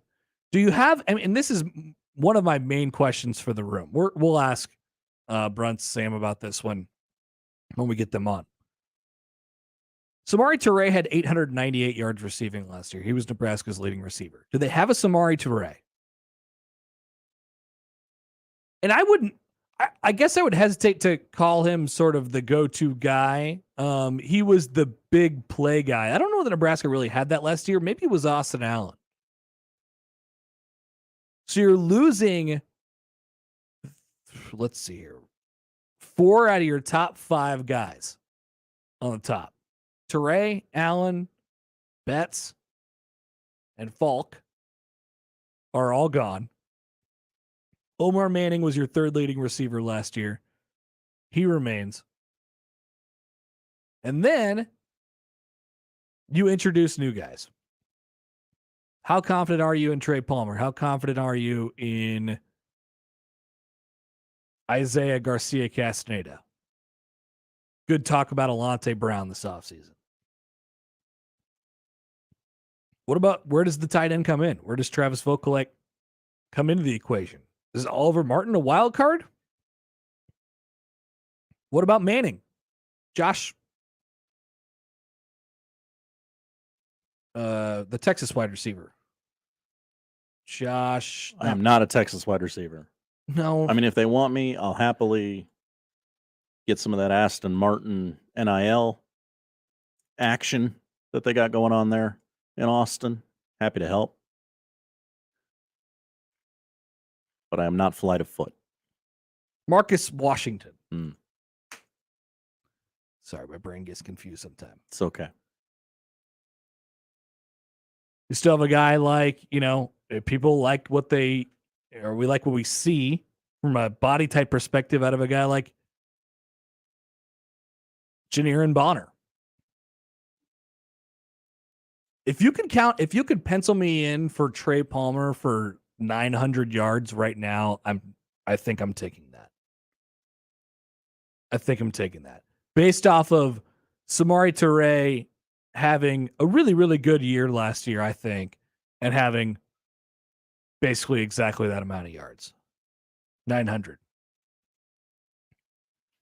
Is it going to be spread around to 3 or 4 different, like this is one of the interesting positions for me.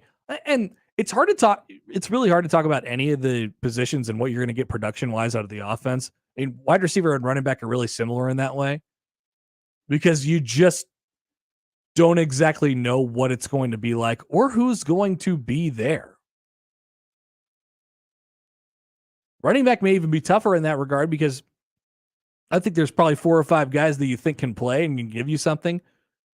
But there's only, one that can go at a time, and you hope that you can get one of those guys up to 1,000 yards, if not more. Nebraska's leading rusher again last year was Adrian Martinez. 525 yards. Ramir Johnson had just under 500 yards rushing as he sort of took over. last year. It's the complete sort of rebuilding of all the skill positions. That is intriguing, yes. Makes it really difficult to peg and figure out who's going where and who's doing what. All of those things go into yet another mystery season for Nebraska football. So send that to us if you could. 402-951-1620. You could text that into the show. You can call as well. Email Connor at 1620thezone.com in the Equitable Bank inbox, and you can tweet at Happer Show at Connor Happer. We'll see if we can't get a hold of Sam a little bit later on in the show. But why don't we just skip right ahead to the odd news? I am ready. I am prepared. Perfect. We can do this. We'll do that next year on 1620 The Zone. The Connor Happer Show. Who's pitching tonight? You Darvish, having a great year. The Connor Happer Show. I know about that guy. On 1620 The Zone. What a mess. Big names, big games. We've got them all. 1620 The Zone. Hey, here's your 4 grilled cheese double burgers. Enjoy your Sonic. So, could you ever overachieve something? Can you overachieve? No, not overachieve. Overachieve. What do you get when you combine 2 cheesy, craveable classics? The Sonic Grilled Cheese Double Burger. Made with 3 slices of melty American cheese layered between 2 100% pure seasoned beef patties and held together by thick Texas toast. Try one half price when you order in the Sonic app. Exclusions apply. See app for details. Limited time only at participating Sonic drive-ins. Summer is here, and if you have a gotta-get-it-done-this-year project, trust the official exterior experts of the Huskers, J-Tech Construction. Call them for a free estimate on roofing, siding, windows, or even solar. They're close by with 3 locations in Nebraska, including Lincoln, Grand Island, and Omaha. Need financing? J-Tech offers 0% interest for 60 months. Call 402-261-3682 or go online to yourexteriorexperts.com. J-Tech Construction, Nebraska's exterior expert. When cancer hits home, when you need answers and hope, turn to Nebraska Medicine, where cancer care is world-leading and personal. In one visit, you'll meet with the team specializing in your cancer, discover treatments based on your DNA, and the support that makes a difference, like a nurse case manager and multiple locations, so you can always be close to home. For cancer, this is where you begin. Visit nebraskamed.com/cancer. Home is with you wherever that may be. People here are raving about QC Kinetics and how regenerative medicine has changed their life. People like Helen, an avid mountain climber who got sidelined when an accident left her knees in constant pain. I was not able to train or do really anything on my knee. Helen was told surgery would be her only option. But then she found QC Kinetics and was treated with natural biologics designed to repair and restore tissue in her knees. 3 months later, she was climbing the highest mountain in North America. I got a very quick resolution to my pain. I began treatment in March, and I summited Denali June the 7th. It was super successful, and I recommend everyone seek out QC Kinetics as an alternative to surgery. Get your life back with lasting results. No surgery, no drugs, no downtime. Call QC Kinetics today. Call QC Kinetics, 402-205-4960. That's 402-205-4960. 402-205-4960. Gary Sharp here for Screwball Peanut Butter Whiskey, the original peanut butter whiskey. You know, excitement is in the air as the College Baseball Championship returns to Omaha. You can celebrate this year with Screwball Peanut Butter Whiskey. A little sweet, a little salty, a little savory, and it's unlike anything you've ever tasted before. It's the perfect celebration of the wild and wonderful in all of us. Screwball, the original peanut butter whiskey, available near you. Enjoy responsibly. Screwball Spirits, LLC, San Diego, California. Whiskey with natural flavors, 35% alcohol by volume. Unwrapped Father's Day at Lowe's, where you'll find aisles of irresistible gifts at irresistible prices. Like $80 savings on the Craftsman 230-piece mechanics tool set. Was $199, now $119. Or a Cobalt 24-volt blower trimmer combo kit. Was $199, now $149. There's nothing sweeter than Father's Day at Lowe's. Home to any budget, home to any possibility. While supplies last, about $6.16 through $6.19. It's the final days of 42 Degrees Summer Sale, and it is hot. Premium Kratom up to 30% off. CBD up to 50% off. And candles from $9.99. Looking for a new pipe? We have the largest selection of glass, silicone, wood, and metal as low as $7.99. The latest vaporizer from Dr. Dabber, $24.99. With the most knowledgeable and friendly staff and hot summer sale pricing, why shop anywhere else? 42 Degrees is the source, your source. 42 Degrees. Buy your mom's house. And now we've reached the point in the show where Josh Odson reads the peculiar, the bizarre, the comical, the odd news with Odd Son. Odd news, Odd Son. See what we did there? The odd news with Oddson.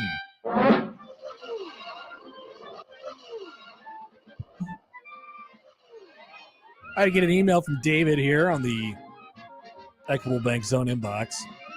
Hey, did you know that you have a commercial on the stream? Something that relates to a guy wearing number 23 making a shot in Chicago? Now that is odd news. That's a moment you will never get tired of hearing. It is such a monumental event in college sports history. You'll want to hear about it probably a few times every day. Is it too much of a bit now that we actually can't take it off? I can't pull it anymore. We get too many texts. Do we have the physical ability to change it? Do you know how to do that? Yes, I do.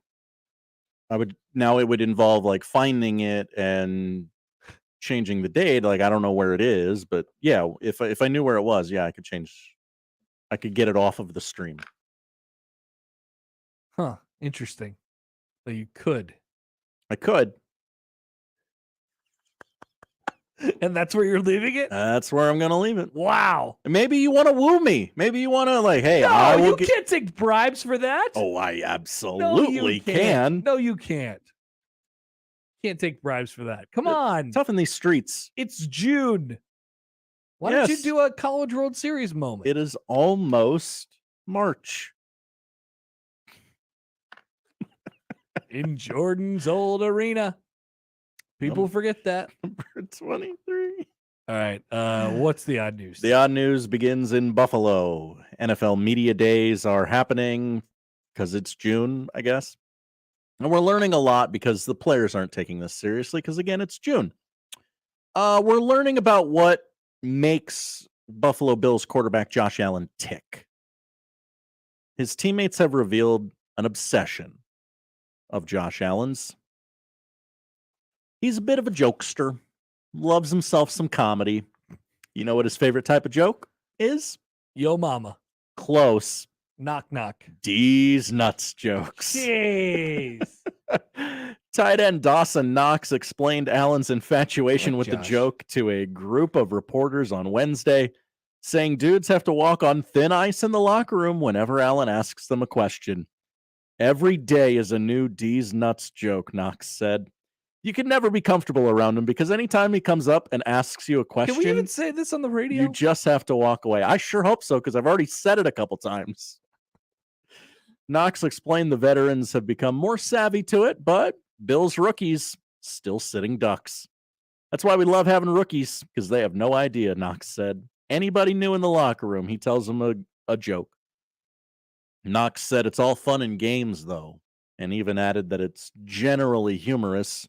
Most of the team joins in on it by the end of the day. He wears them down throughout the day to where they go, oh, okay, this is kind of funny again. Josh Allen doesn't,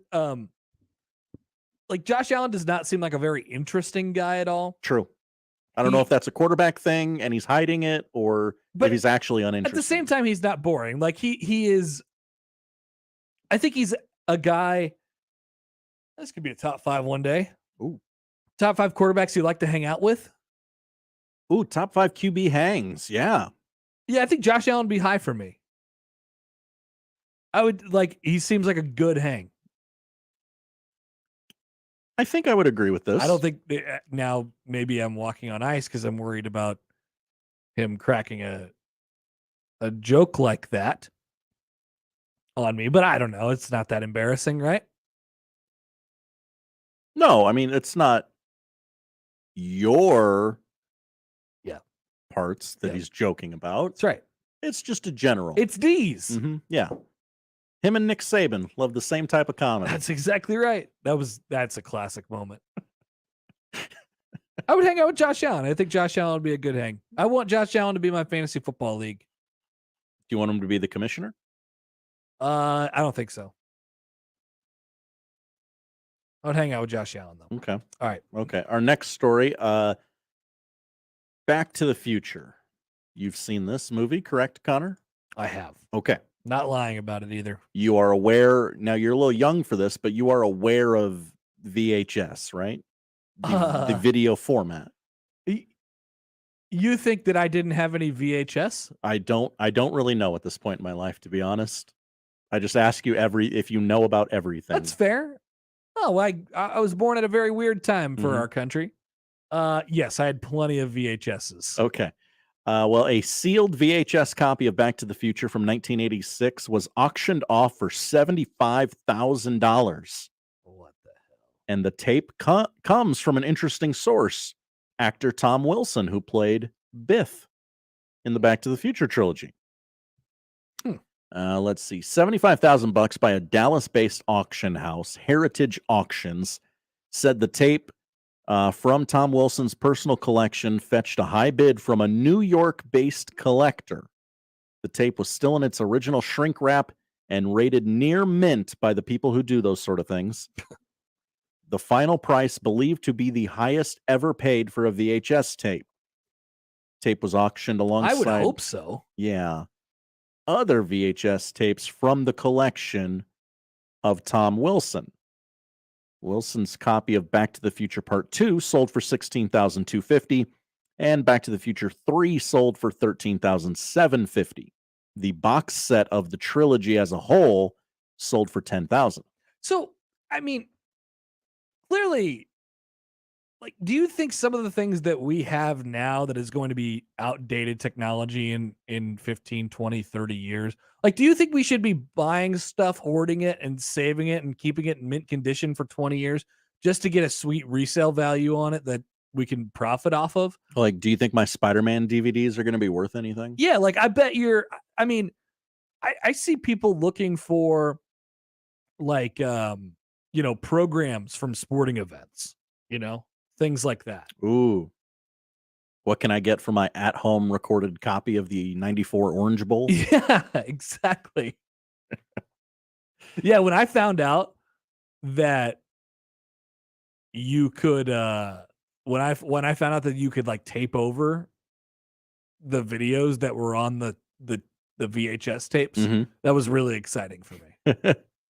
Seminal moment in your childhood. I think I went back and watched the 2000 World Series like probably 4 or 5 times. Oh, wow. Let's see. We've got a little more on this here. The auction house said each tape came with a note handwritten by Tom Wilson, and the actor offered to sign the containers for the tapes for the winning bidders. I have a Tom Wilson story. You know Tom Wilson? I have met Tom Wilson. He performed at the Funny Bone here in town years and years and years ago. Seemed, just like a line of people walking by him, shaking his hand. Biff. He did songs about Back to the Future. He had jokes about. So he's one of those guys who's just really happy that he was in Back to the Future. Yeah. Just, hey, thanks for coming out. Really, really, like, he seemed very pleasant. The songs were funny. Did he do any further acting? I think so. Let's look at the old Tom Wilson resume here. Looked up Sofia Vergara earlier. Is that on the Google history? Yeah. 143 acting credits. 1992. A lot of TV work. He voiced gangster Tony Zuko in Batman, the animated series. A lot of SpongeBob work. Police detective Matt Bluestone in the animated series Gargoyles. Oh, from the 90s, the Gargoyles. So he's done a lot of voice acting work, apparently. Video games and animated movies. Good for him. Oh, 2 episodes of Franklin and Bash. Wilson has also done voiceover work for the Nickelodeon television series SpongeBob SquarePants. There it is. A lot of voice work. Wow. He has voiced many villainous characters that are physically strong and menacing, such as Flats the Flounder. In the 3rd season episode, The Bully, the Tattletale Strangler in SpongeBob Meets the Strangler, and the non-villainous character Reg the Club Bouncer in No Weenies Allowed. In 2005, he played Coach Phelps in the TV series Zoe 101. He was in the pilot episode of 2.5 Men. So he was basically in he was Biff in Back to the Future, Mm-hmm. and very, very, very random other stuff. Oh, here you go. Freaks and Geeks. Nebraskans will appreciate this. He played Bart Tatlock in Larry the Cable Guy, Health Inspector. Nice. Never saw that. I have not either. Sorry, Larry. An episode of Nash Bridges. Wilson currently maintains a YouTube channel where he regularly vlogs. I don't like that word. All right, It's hard for me to say. Deep Vlog. dive on Biff. Yeah. Oh yeah, he was the guy in. He was his buddy in Truman Show. No, that wasn't him. No, that's a different guy. Yeah, they look a lot alike. This is from the text line, by the way, but I do agree. That looks like the same guy. That's not the same guy. It is not the same guy. That is not Ed Harris. No, where'd he go? Truman's friend, Noah Emmerich. He comes over for beers. Noah Emmerich. Whenever they want to like distract him, Mm-hmm. they're like, "Beer, buddy." Yep. So those are not the same people. They are not. Well, was that the guy from Shawshank? Boy, we're in a hole now. Well, now that guy looks like someone from Shawshank. Now I gotta go to Shawshank. I'm sure this is great radio for everyone, but it's just gonna bug me if I don't figure it out right now. We are in a bit of a hole. Who was the guy from? The Clancy Brown was Captain Hadley in Shawshank Redemption, the prison guard who got in trouble. Not Noah Emmerich and not Tom Wilson. Yes. What a wormhole! How about one more story? All right, perfect. Okay. There's a mustard shortage in Canada. What? Yeah. Why is there shortages on everything? COVID, baby. Pandemic shortages and extreme weather have put one of the most popular condiments in jeopardy, mustard. At the LaSalle Drive-In restaurant, customers may soon be required to enjoy their burgers without the yellow stuff. That would be horrible. As a shortage of mustard seeds. Then it would be just ketchup. Gross. It's causing supplies to go down and prices to shoot up. All right. So yesterday I'm at the store and we just need a couple different things. It's just odds and ends basically. Mm-hmm. And we had burgers last night. This is after dinner. And we realized, we're almost out of ketchup. I don't really eat the ketchup, but I do like it on my burger. It feels like it completes the burger. Right. So we need a new bottle of ketchup. It's not something you purchase very often. Nope. I don't hardly ever buy ketchup. Maybe a couple times in my life, honestly. So I go to the aisle. She's somewhere else grabbing sunscreen or something. And I come back with the store brand ketchup. It was 99 cents compared to $3.99 for the Heinz. And she said, "No, that's no good. You can't get that stuff." No, you don't go cheap on your ketchup. You have, but $3 more? That's a purchase that I have a really tough time rationalizing. It's $1 compared to $4. $3 more. What was the brand of the dollar ketchup? It was like store brand. It was the store brand. It was generic. Yeah. Yeah. It was literally 99 cents for the same amount of ketchup. And I was like, man, where are you going to find anything for 99 cents nowadays? I was kind of jacked about the purchase. In this economy, yeah, I might save $3 on some no-name ketchup. And I didn't know what I'm looking at, because I'm not a ketchup guy. But she's like, that's not the stuff. So you guys let me know about that, or she's crazy. We had a texter text us in. I withheld the information because I didn't think anyone cared. But Clancy Brown, who was in Shawshank Redemption, it goes full circle, I swear, played Mr. Krabs in the SpongeBob movie. So it gets us back to Tom Wilson, who was a voice for a lot of characters. So that was in SpongeBob. No kidding. Yeah. That guy was really mean in Shawshank. He really was. I'm glad he got what was coming to him. He was a real jerk. Yes. So yeah, mustard shortage. He did have a redeeming quality. He bought him beer, I guess. Yeah, he let him have the beer because he helped him. Was he doing anything dirty with the taxes, or was he just? No, there was a loophole that Andy found. I'll look for every possible deduction for you. There was a loophole that Andy found that he could keep the money and he didn't have to split it with somebody else or something like that. All right. Adam texts in store brand ketchup. You sick individual. I mean, I don't know what I'm looking at when it comes to ketchup. I am out. Now, I love the sauce aisle. Oh, yes. I love the sauce aisle. Mm-hmm. I will go crazy in the sauce aisle. But ketchup, it means nothing to me. They even have mayo chup. Oh, Heinz is getting crazy on the combos. I'll charge you too many of them. $5 a bottle for that crap. Too many. Just mix my own mayo and ketchup. All right. Okay. So the Step Brothers magic sauce or whatever they called it. No go on the store brand ketchup. Well, I would like to get more. Would you like to put out a poll question on that? Do you love the sauce aisle? It's a good one. But also, can you stomach store brand ketchup or something like that? I like that. That's perfect wording. All right, Josh, that's the odd news. Thank you. Thank you. We'll come back. We will see if we can let's try and get Sam McKewon on the other side. He just reached out. So I think he's good now. So we will do that next here on 1620 The Zone. The Connor Happer Show. Follow us on Twitter @Happer Show for all the latest news and views. We may even say something interesting once in a while. Unlikely. Really, guys? Live from the Host Coffee Studio, this is 1620 The Zone. The Zone Inbox is brought to you by Equitable Bank. We take banking personally. Email me, Connor Happer, with the Connor Happer Show at Connor, CONNOR, at 1620thezone.com. Send me your love, your hate, and maybe a few hot takes. The Zone Inbox, presented by Equitable Bank.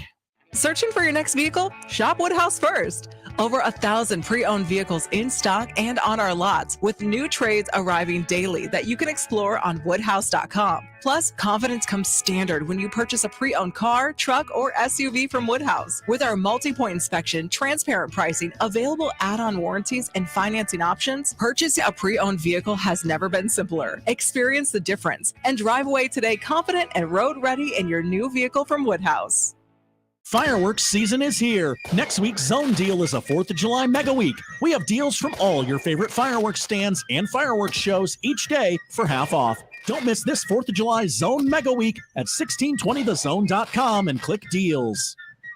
QC Kinetics patient Robert Patterson, a veteran and business owner, struggled at work and in the gym with chronic agonizing shoulder pain. Those injuries just continue to nag, and if you don't treat them, they just get worse. And I just kind of abused my body for a long time, and it finally had said enough is enough. That's okay, because QC Kinetics tells your pain, hey, enough is enough. Their regenerative treatments bring you relief by helping restore and repair damaged tissue with no drugs, no downtime, and best of all, no surgery. I was able to exceed the goals that I had previously attained in the gym. It was absolutely worth its weight in gold, so I could continue to live life without limitation. Ready to get lasting relief from your joint pain? Call QC Kinetics to learn more about how natural biologic treatments can get you lasting results. Call now. It's a free consultation. 402-205-4960. That's 402-205-4960. QC Kinetics. 402-205-4960.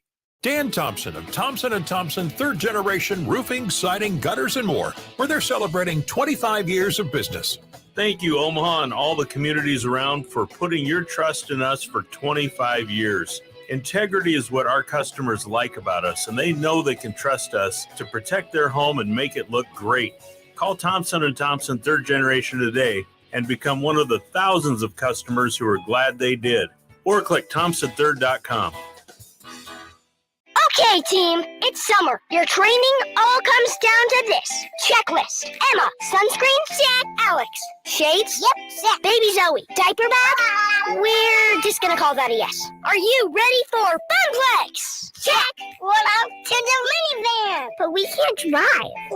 Let's find Mom and then go to the minivan. Yay! It's all for fun and fun for all at Funplex, 70th and Q, dude. Get your tickets now at fun-plex.com.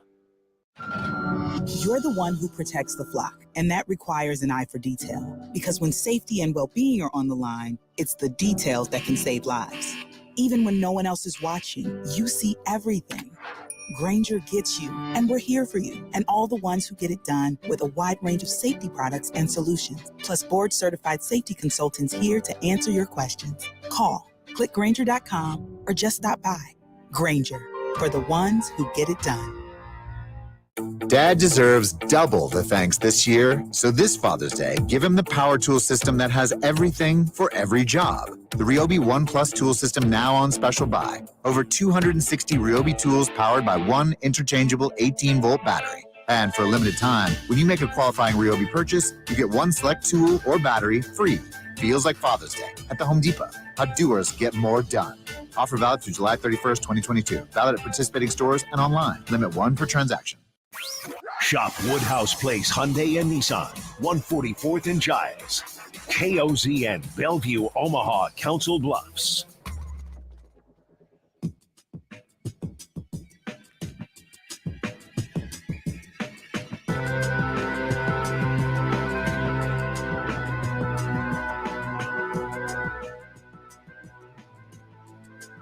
All right, welcome back for the Connor Happer Show here on 1620 The Zone, 1620thezone.com. We will definitely ask Sam about football. Consider him sort of a, we like to bounce the opinions off of each other. Also about food. Sam, in the ketchup aisle, are you skimping on the ketchup? Am I skimping on the ketchup? I mean, can you buy the store brand ketchup? No. Wow. This is what my wife said. I had no idea that this was a thing. No, you can't. There are store brand things that you absolutely can get, and in some cases, the store brands are better. Now, to be clear, I've got 7 mustards in my house. 7. Sam, there's a shortage. There's a mustard shortage in this country. 7 mustards. You buy a bunch of mustards, and then what you do, is you got the mustard for a while. You don't use it all at once. How many mustards do you buy at a time? Oh, you stagger them based on the usage of it, and you can. But my point is that the yellow mustard, the store brand yellow mustard, just standard yellow mustard, is fine. Yellow mustard is yellow mustard. Now you start getting into the fancier mustard. So I've got a stone ground mustard. I've got a brown mustard, a Cleveland brown mustard. I've got a Dijon mustard, which is it's a Dijon mustard that I use for salad dressing. I have a honey mustard. Got to have the honey mustard. Yeah, you do. And then I have a hot mustard. Are we up to 6? Yeah. You're in the vicinity. And then I got another one that I don't really use, and I'll probably throw away, some sort of ancho chili mustard. It's not that good. 2 things have been true about me with food in however many years. I'm tired. I'm getting kind of tired of smoked meat. I've eaten enough smoked pork, pulled pork and smoked stuff to last for a while. I'm done with it. I'm tired of it. And I'm getting tired of the smoky chipotle, it sat under a fire or whatever for 39 hours flavor. So how, and I know there's still a bunch of people that like to show their brisket or whatever on the that they took off from smoking for 37 hours and they had to sit outside. I'm never doing that again. I'm just kind of done with smoked meat. I'll go buy it. I'll go to a barbecue restaurant and eat it, but I'm just not. I'm just kind of moving past that now. Is it because of the time commitment or what? Yeah, and it's just not that good. It's okay. I've started actually eating more vegetables. I just try to prepare different ways because I do almost all the cooking in our house, and so I just do different things that way. And I'm way more interested now in Indian food and Chinese food. And Connor, you're in Omaha, but Stir 22 in Lincoln, right? You've been there, so you know what I'm talking about. And I can't make it a fraction as good as they do, but I mean that's the kind of food I'm getting way more interested in. Another place in Lincoln, Sultan's Kite. Sure. is another one. You know, the gyros and Fantastic. So I'm more interested now in falafel, and like I'm just done with the smoked meat, and I'm done with the smoky mustard. Back to your original question, if it's ketchup, for me it's got to be Heinz, or I'm just not going to have it. That's what my wife said, and I'm not a ketchup guy. I basically only use it for when I put it on my burger, and that's it. And so I don't really care what kind of ketchup it is, but she uses it for a lot more than I do. And she's like, so I come out of the aisle with the store brand ketchup, and she's like, no, this is no good. What do you use for fries? You don't use ketchup? No, I don't dip fries in anything. Maybe if there's like a house sauce or something like that, I'm all in the sauce aisle. There's a lot of different stuff going on in there, as you can attest to with all your mustards. Yeah. But so kind of whatever's there, but not ketchup. I don't like ketchup. I've got 6 hot sauces, and those are just store brands. Like it's none of it's boutique stuff. Like it's not. There's some people that do the boutique hot sauces. Yeah.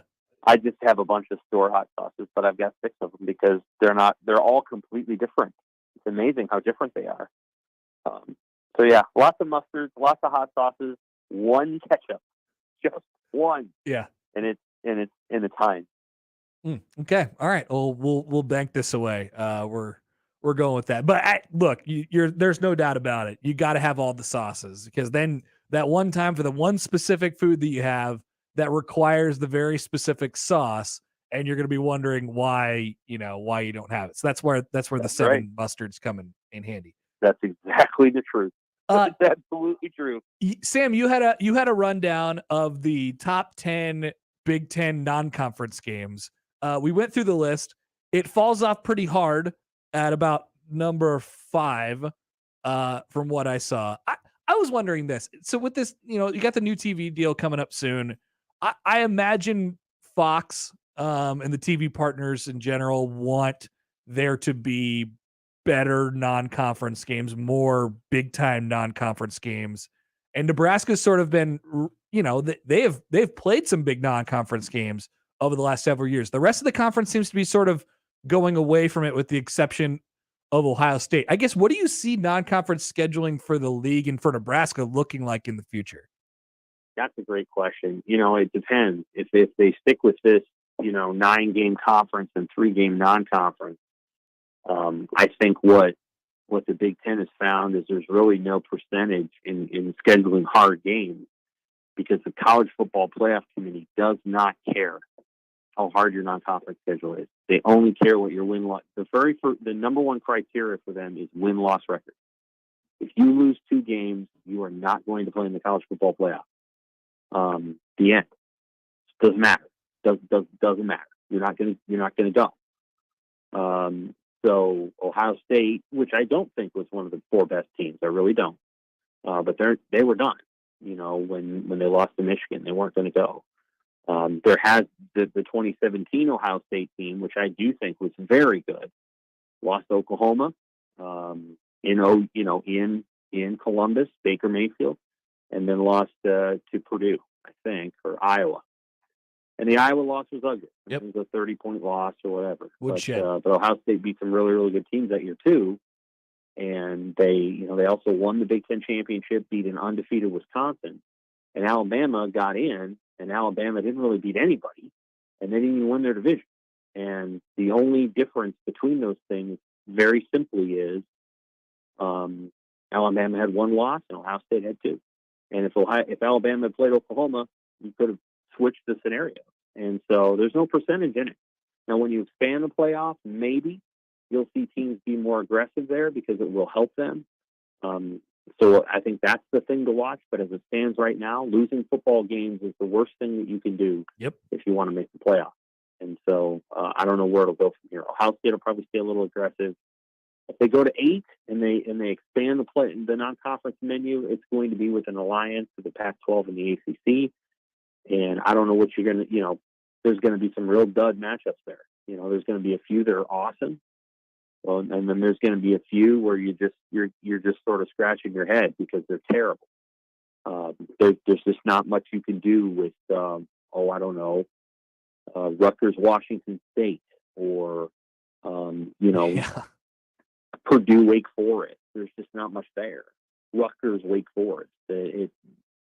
I think they're going to stay away from the Alliance because when they really thought about it, the matchups are just they're not very appealing. And the other thing is, you basically, if you think you're going to pair Ohio State with Colorado, think again. You're not doing that. I mean, you're going to put Ohio State against USC. Yep. And then in the years when they don't play USC, they're going to play UCLA.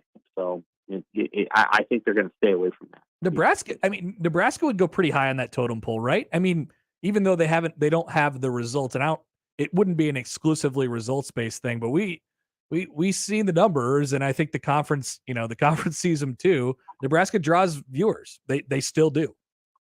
Yeah, they do. And I think Nebraska would be, fourth or fifth on that list. Ohio State, Penn State, Michigan would be high. And then Wisconsin would finally be, pinned a little bit to actually play some harder games. Wisconsin doesn't really play very hard games. When they do, they lose them in non-conference play. So, it would probably be beneficial for Wisconsin to play some better teams and maybe lose on occasion. What would it look like for Wisconsin to go have to play at Lane Stadium in Virginia Tech and play that football game? I don't think it'd probably go well for them. But, you never know, I suppose. And, I will be curious to see what happens. I think it's going to end up being a 9-game conference schedule with three non-conference games, a 3-game pod, and then you get 6 more that you play among the other teams. That's my sense of it. Yeah. How do we think? Has Trev talked about this at all, and how he's going to sort of? I mean, not that the athletic director is the only sort of voice in this thing. Maybe it should be more almost than it has been kind of in the past. Like how aggressive do we think he'll be, or does he seem like sort of the guy who'll just kind of go along with whatever the Big Ten, sort of recommends? Well, I think he's sensitive. He's sensitive to his position in the league. He's certainly not one of the elder, ADs, but he's really sharp and he understands the landscape. And I think he's one of those folks who can. The thing in the conversations that I have with Travis, he's very transparent. It's not always on the record. He's very good at laying out the concept of where you're going to go from here. And the biggest question right now isn't really the 8 or 9 thing, but are they going to move to? Well, that sort of is, but is it going to be Fox, ESPN, what they call a duopoly, where they put all the games on those 2 networks, knowing full well that ESPN basically favors the SEC and the ACC because they have networks? Or are they going to have Fox, and then are they going to farm out 1 game each to CBS, NBC, and Amazon Prime and cut ESPN out of the loop? And in doing so, and this is when he uses that word tolerance, this is part of what happens. If you go to a system where CBS, NBC, and Amazon Prime are engaged, chances are good that you're going to be going to a non-traditional scheduling format where you will have games on Thursday night. You will probably have games on Friday night. And you have to live with that. And by that, I mean Amazon Prime. Prime's probably going to put a football game on one of those nights when they don't have NFL games. And I think they have many of the NFL Thursday night games this year, but I don't know if they have them all. CBS is going to put 1 game at 3:30 or 2:30, 2:30 Central. NBC is going to want exclusive rights to certain games, and they're going to put those on at 6. And so you have to begin to understand just how the landscape's going to function, and when people are going to be comfortable with things and when they're not. That'll be the biggest question. If you keep it Fox, ESPN, which I suspect is going to be what happens, then you're kind of locked into ESPN's traditional Saturday schedule, which is what they have now. How much room do they have though? If they're going to have exclusively SEC stuff and the ACC too, like, I don't know. At a certain point, what is there left? Well, that's a great point. The SEC only broadcasts 1 and occasionally 2 games a week on CBS. So, there wouldn't be a huge inventory there. And in fact, if you really wanted to give a game to CBS and still go, half of 40% of your inventory with ESPN, you probably could, but CBS will want, they'll want one of the very, very best games on that list every single time. And so they may not get Michigan, Ohio State, but they get Ohio State, Penn State, and whatever. And they have their own production values. I think ESPN probably still does the best job. And then it would be Fox, and then it would be, CBS, and then NBC, which puts all of its energy toward its Sunday night football broadcast and not very much toward Notre Dame. For sure. They do okay, but it's not the same as their Sunday night football, which is their premier offering. So you got to kind of work through it and see what's what. ESPN does college football better than they do anything. No doubt. We'll see. Maybe they'll change with Monday Night Football now that they got Troy and Joe. But, their Monday Night Football operation has been the worst of all the pro football operations this side of Amazon Prime for years. And so maybe that'll change now that you've got two guys like that in the booth. But ESPN does college football better than they do the NFL, whereas Fox does the NFL better than it does college football. Agreed. Of course, CBS does NFL pretty well, and they do it better than they do college football as well. Sam McKewon of the Omaha World Herald. Okay, that's a good rundown. Let's shift here. Sort of like a check-in thing. Do you feel like there's a growing sense of optimism right now? Maybe even this is sort of outside of the walls of the program, whether it's the fan base. The summer magazines are out or coming out, and they seem to, like Nebraska's chances. I've heard more and more recently of like, hey, watch out for Nebraska against Oklahoma than I've heard over the last couple months.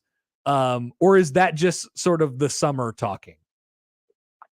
Mostly the summer talking. As I've said, I think there's things about the teams that Nebraska is going to play that will that'll probably tilt in Nebraska's favor a little bit. The team they're playing in Ireland is not good. Now they should, you can't ever count on Nebraska to do anything. They can't make a 2-foot putt, but the team they're playing there isn't very good. Yeah. That team has a lot of question marks, and is really not. I'm often lower on Northwestern than almost everyone on the planet, but this isn't a good team even by Northwestern standards. Maybe it's a little better than last year, and last year's team was awful, but this one's not very good. And then they play Indiana and Rutgers, and I don't think either of those teams are going to be elite. I do think Rutgers is getting better year over year. 3 years from now, you're not going to want to play them.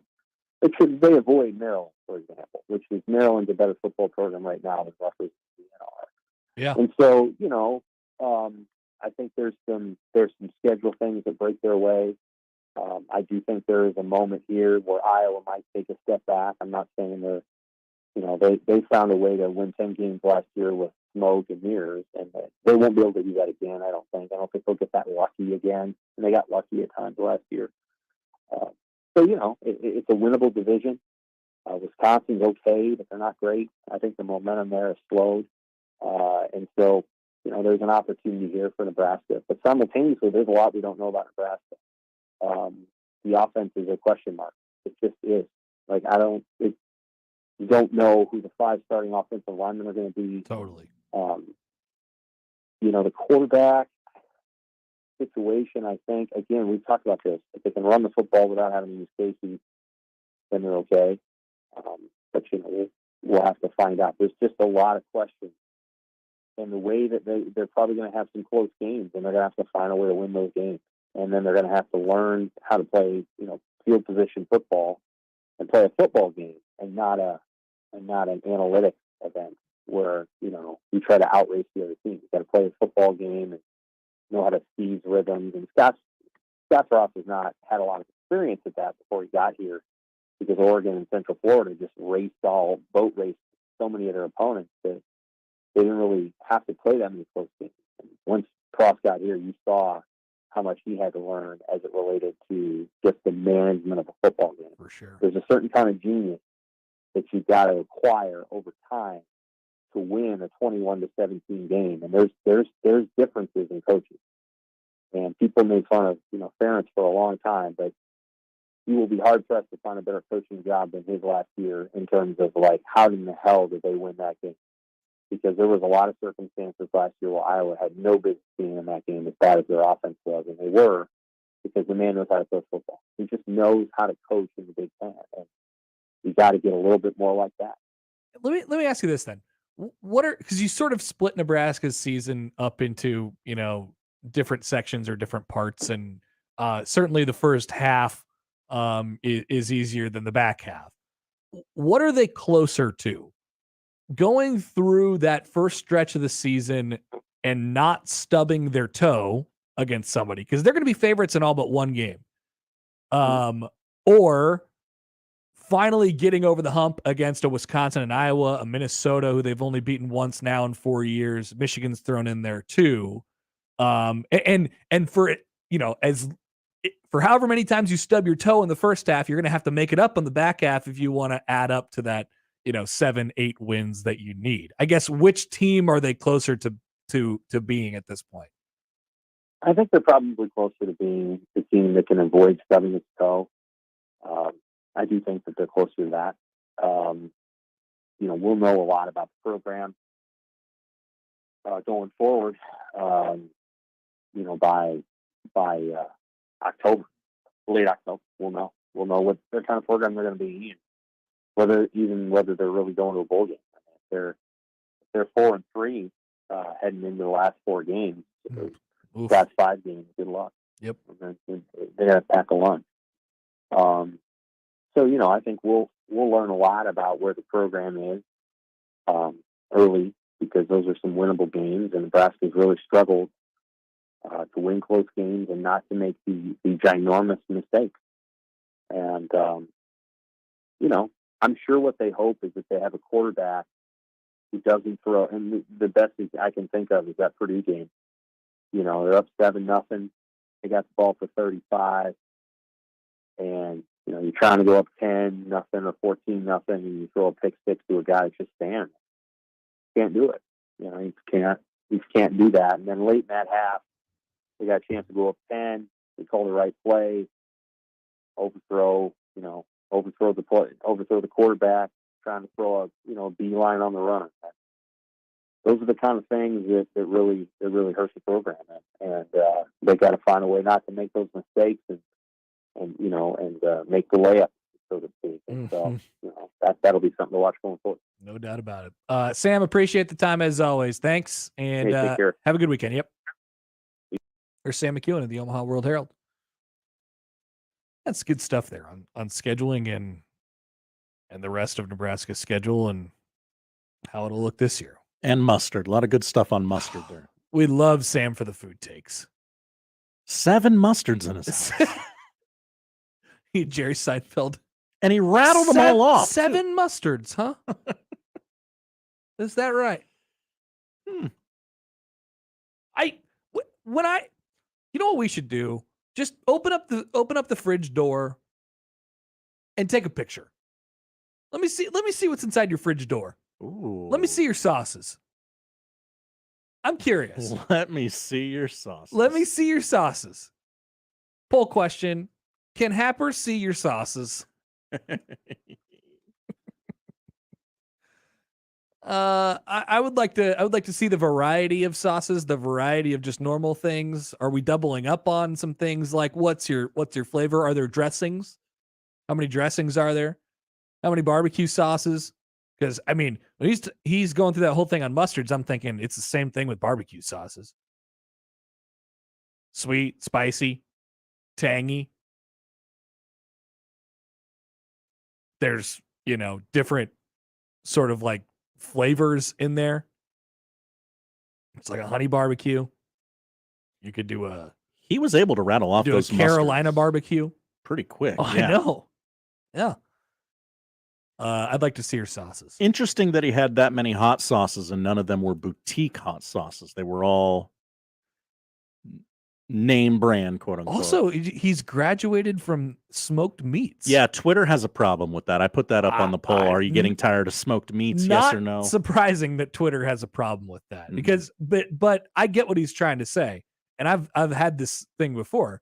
You go on Twitter and you tweet out what you have cooked, what you've done for the day, and people are going to get on you no matter what.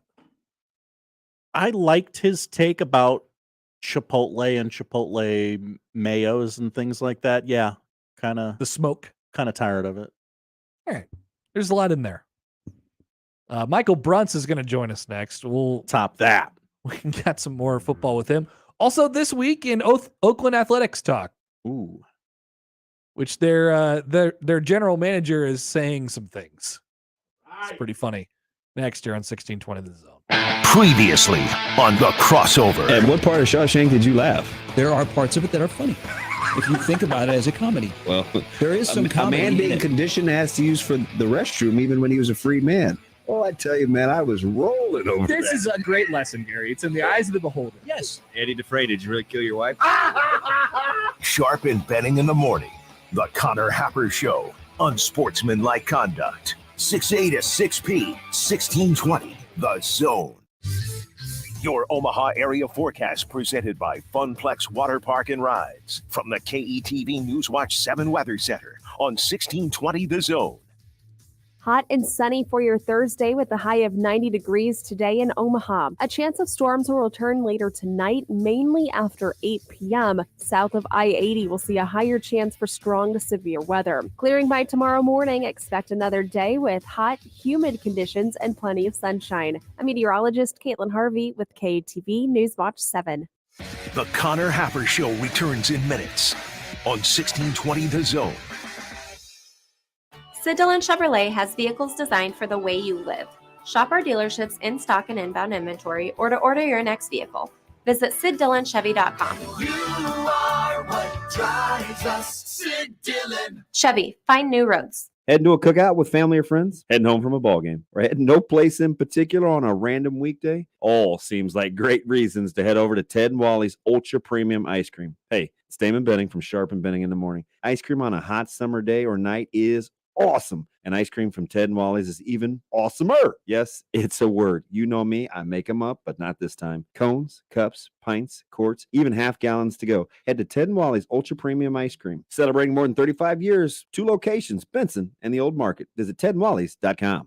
The Omaha Farmers Market is open every Saturday in the Old Market from 8 a.m. to 12:30 p.m. and every Sunday in Exarban Village from 9 a.m. to 1 p.m. May 7th through October 16th, enjoy the bountiful season of locally grown and handmade goods. Get the city's best selection of fresh produce, herbs, meat, and more. To keep up with what's in season, visit omahafarmersmarket.org and follow us on Facebook and Instagram. Presented by University of Nebraska Omaha, Methodist Health System, and KETV Channel 7. Fireworks season is here. Next week's Zone Deal is a 4th of July mega week. We have deals from all your favorite fireworks stands and fireworks shows each day for half off. Don't miss this 4th of July Zone mega week at 1620thezone.com and click deals. If your son or daughter needs to sharpen their skill on the hardwood this summer, check out Going Vertical's 3-on-3 Developmental League. For grades kindergarten through 8, this 12-week league will get your child elite coaching and develop skills that will have them ready for the school year. Their coaches will give your players specialized attention and let them participate in the world's fastest growing Olympic sport, 3-on-3 basketball. This league will get them out of the house this summer and make some new friends along the way. Check out goingverticalomaha.com to register today. Okay, team, it's summer. Your training all comes down to this. Checklist. Emma, sunscreen? Check. Alex, shades? Yep, check. Baby Zoe, diaper bag? We're just gonna call that a yes. Are you ready for Funplex? Check. What out to the minivan? But we can't drive. Let's find Mom and then go to the minivan. Yay! It's all for fun and fun for all at Funplex, 70th and Q, dude. Get your tickets now at fun-plex.com. There are actually 2 kinds of cigars. The first is the one you smoke with beloved family and friends. The second, the one you enjoy with friends you've just met. And you'll find both at Hearth Cigars and Pipes Lounge. At Hearth Cigars and Pipes Lounge, there's a well-stocked humidor with some of the best bands from around the world and a bar with your favorite cocktails and other drinkables. So what do you say? Which cigar will you be enjoying tonight? Hearth Cigars and Pipes Lounge, just off I-680 and 48th Street next to Cubby's. When life gives you lemons, it's time for Godfather's Pizza Spring Feast, featuring my new lemon bar streusel. This tangy, lemony dessert is perfect with any medium specialty pizza, piled high with the best toppings, and lots of them, plus loads of mozzarella on top. Add any medium one-topping pizza, and you got my new spring feast. But you better hurry. Summer's right around the corner. Godfather's Pizza. Do it. Equitable Bank. We take banking personally. EquitableOnline.com.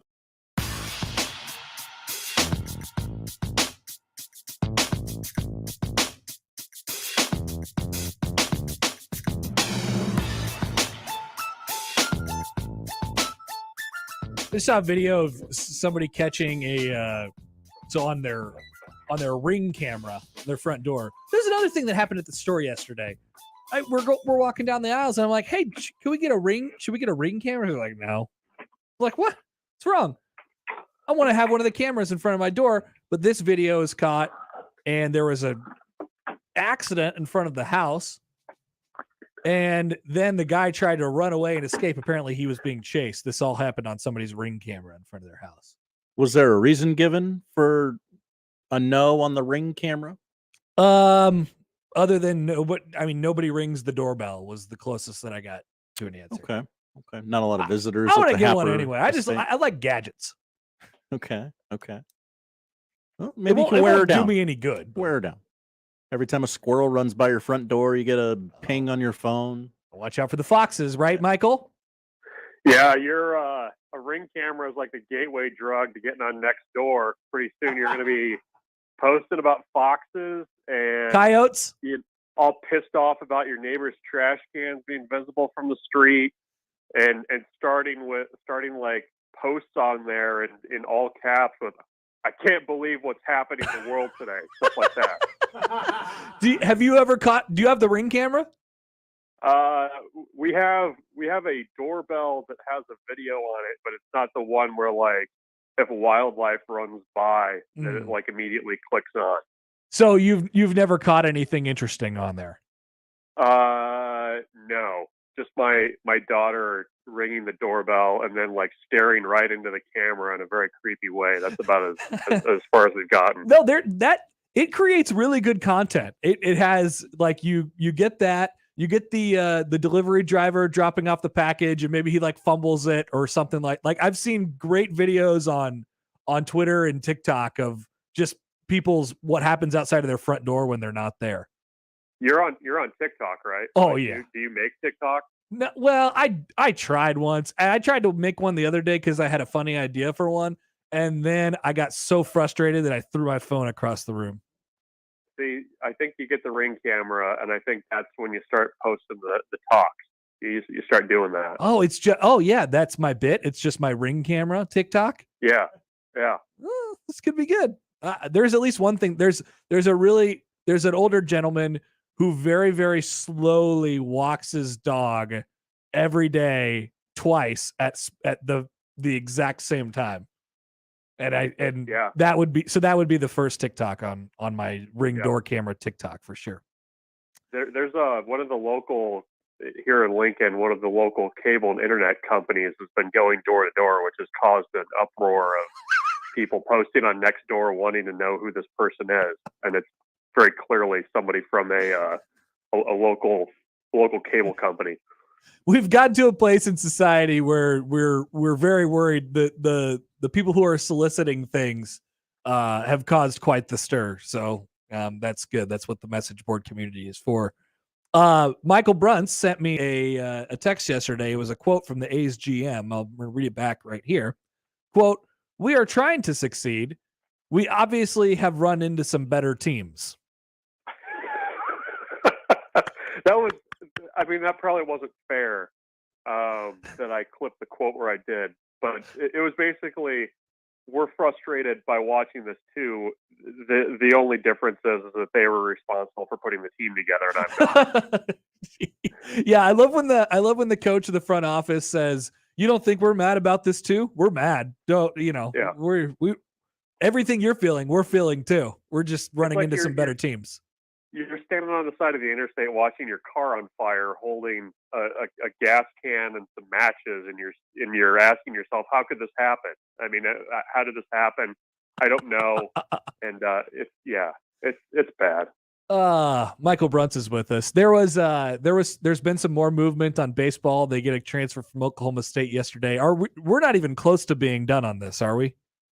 Well, if you follow Lance Harvell's the dude Bowski post, where there's still two dudes who are unaccounted for, so they're not done, and I believe that's 18 or 19 now that they'll have new additions for this coming year. So they still combing the portal, and I mean, in all seriousness, I mean, you've had the case of Caden Brumbaugh yesterday.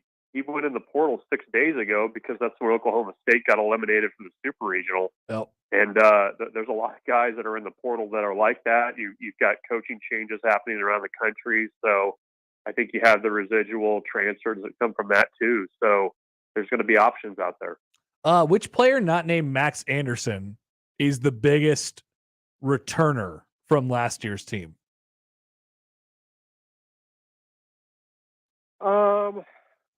Well, I think you could go a couple directions. I mean, maybe I'll phrase it this way: most important to their success next year.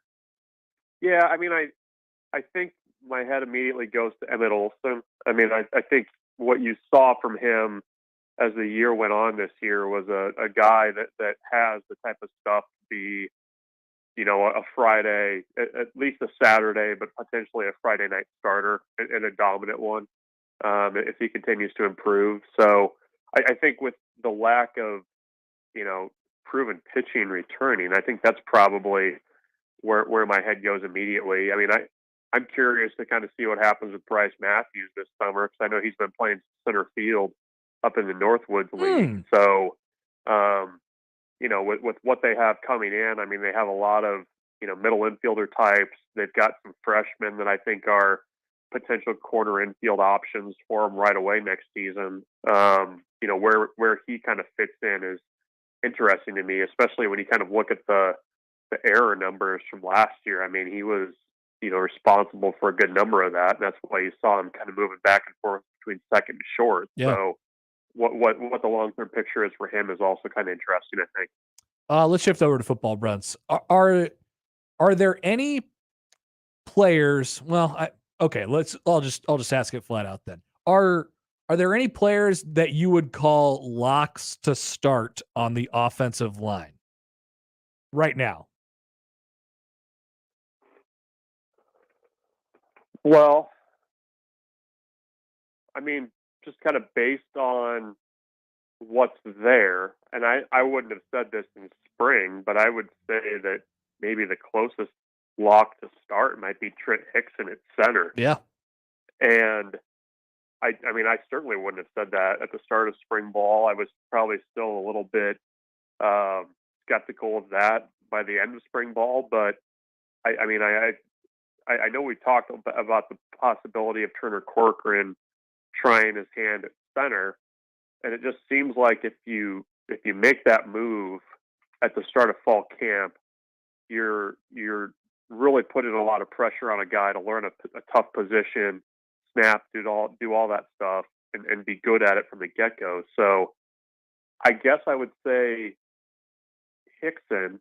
I'm trying to think if there'd be anybody else. Well, then, I mean, you have, I think, is Corcoran... maybe Dwelly. I mean, yeah. I think I would maybe say him at guard. Is Corcoran a safe bet to be somewhere on the offensive line? Yeah, I would put it that way too. And then there's the health part with Prohaska. Yeah, I mean, if all things being equal, if Teddy is healthy, at the start of fall camp, I think he's a lock. I mean, I think he's as close as it gets for sure. Yeah. I mean, but not knowing that and knowing that, that injury happened when it did last year, I would say probably Hickson or Newelly, I guess, on the interior of the line, which is, I don't know. I mean, that the interior line still seems like there's so many question marks there, but I guess we're probably closest to penciling in those two guys. Well, there's like, it's funny because there's not that many guys. It's probably, out of a possibility of total on the offensive line of probably 6 or 7 guys, but you're not sure really of any combination of them given sort of what we saw in the spring and then the health situation too.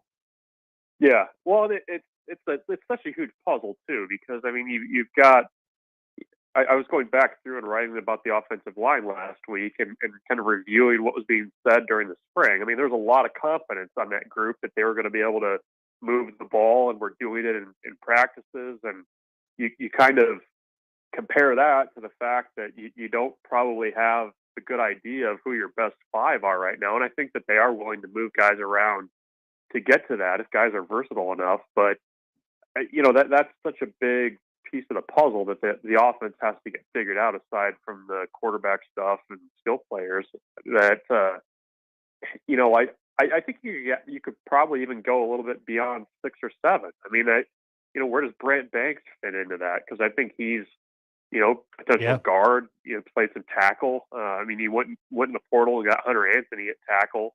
They like what they have with Kevin Williams, I think, as a potential interior guy. So there's still a lot of sorting to do, I think, to figure out who your best 5 are. And I guess that's why I kind of land on Hickson at center spot, because I don't know that there's too many of those guys that are potential centers. I'll ask you a recruiting question, Bruntz. Recruiting in Texas, is it back with the addition of Riley Van Poppel? It's trending that way. I mean, I think you've got another corner out of Texas that's visiting this weekend. I mean, I think you really have to appreciate the work that Brian Applewhite's done in a short amount of time. And he's the key, right? The conversation with some of these guys. Yeah, I mean, say that again. Yeah, he's the key to that whole operation, right? The recruiting in Texas.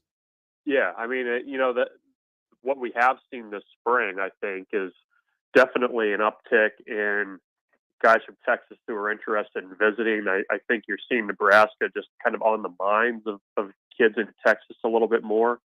And, I don't know if that's, it's certainly, part of Applewhite's work there, but I mean, you've also kind of seen, I think, TCU take a little bit of a step back. I mean, Baylor's kind of, they're up now, but we're down a little bit. So I don't know if maybe there's a little bit of an opportunity there for Nebraska to maybe get some things reestablished. But I think too, I mean, if you have those established connections down there and coaches trust you, I mean, I think you can really lean on that. I think Brian Applewhite's done a pretty good job of that.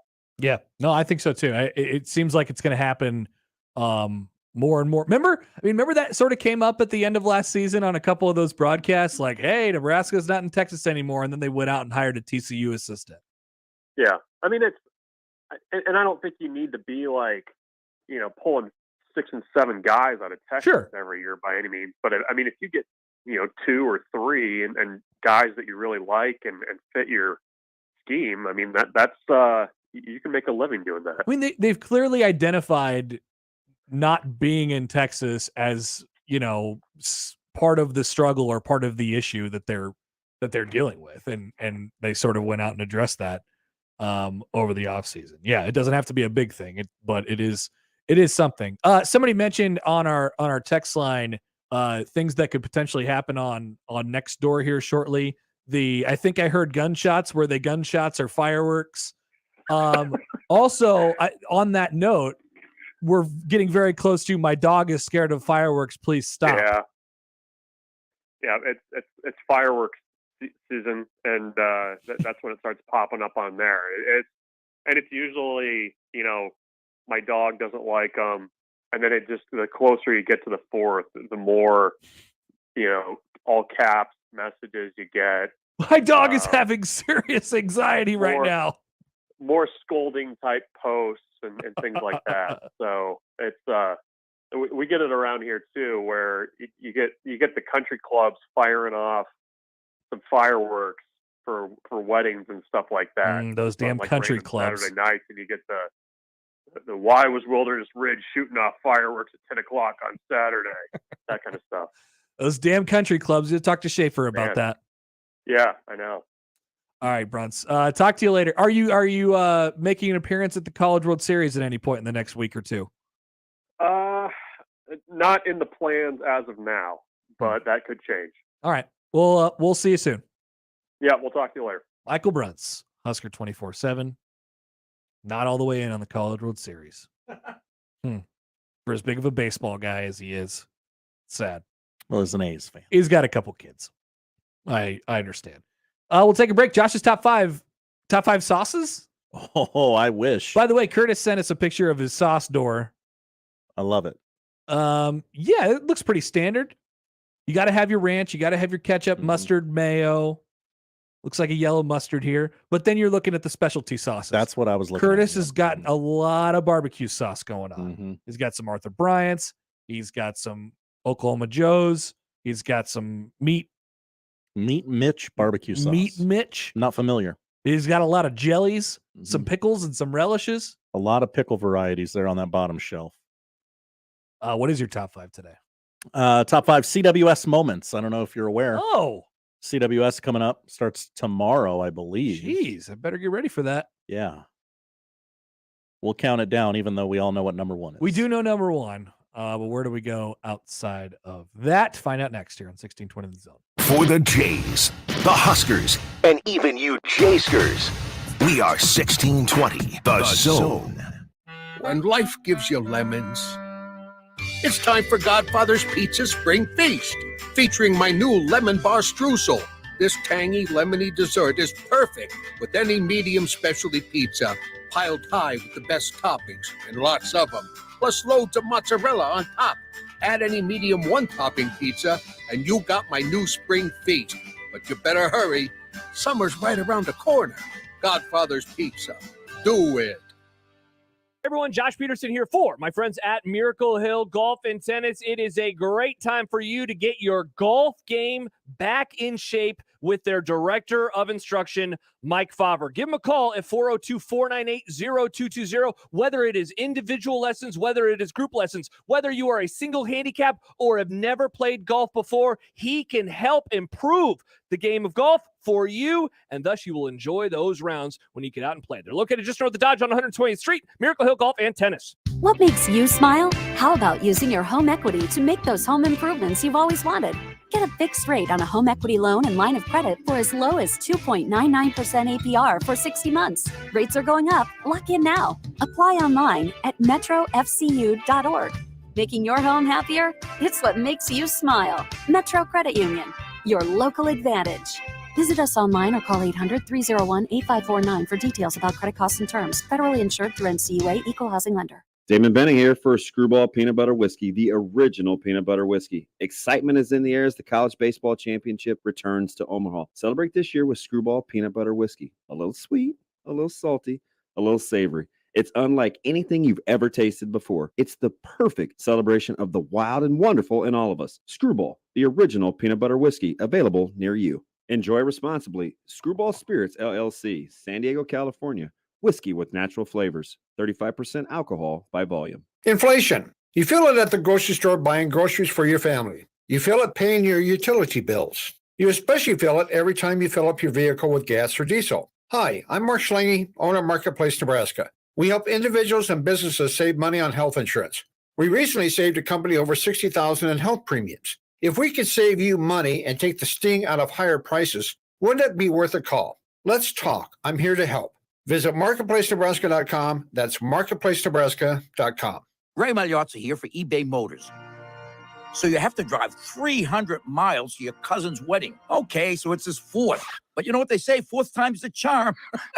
Well, here's the problem. Your tires are as bald as I am. But lucky for you, eBay Motors has tires for just about every make and model. Plus wheels, lug nuts, jack stands, and more. 122 million parts. Do they have tissues? Oh, good, because I'm definitely a crier. Get the right parts at the right prices. eBay Motors. Let's ride. It's the final days of 42 Degrees Summer Sale, and it is hot. Premium Kratom up to 30% off, CBD up to 50% off, and candles from $9.99. Looking for a new pipe? We have the largest selection of glass, silicone, wood, and metal as low as $7.99. The latest vaporizers from Dr. Dabber, $24.99. With the most knowledgeable and friendly staff and hot summer sale pricing, why shop anywhere else? 42 Degrees is the source, your source. 42 Degrees, buy your mom's house.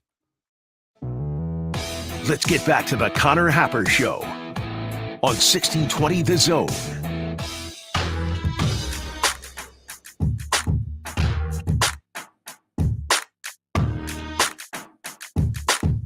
Phil Mickelson is teed off at the U.S. Open.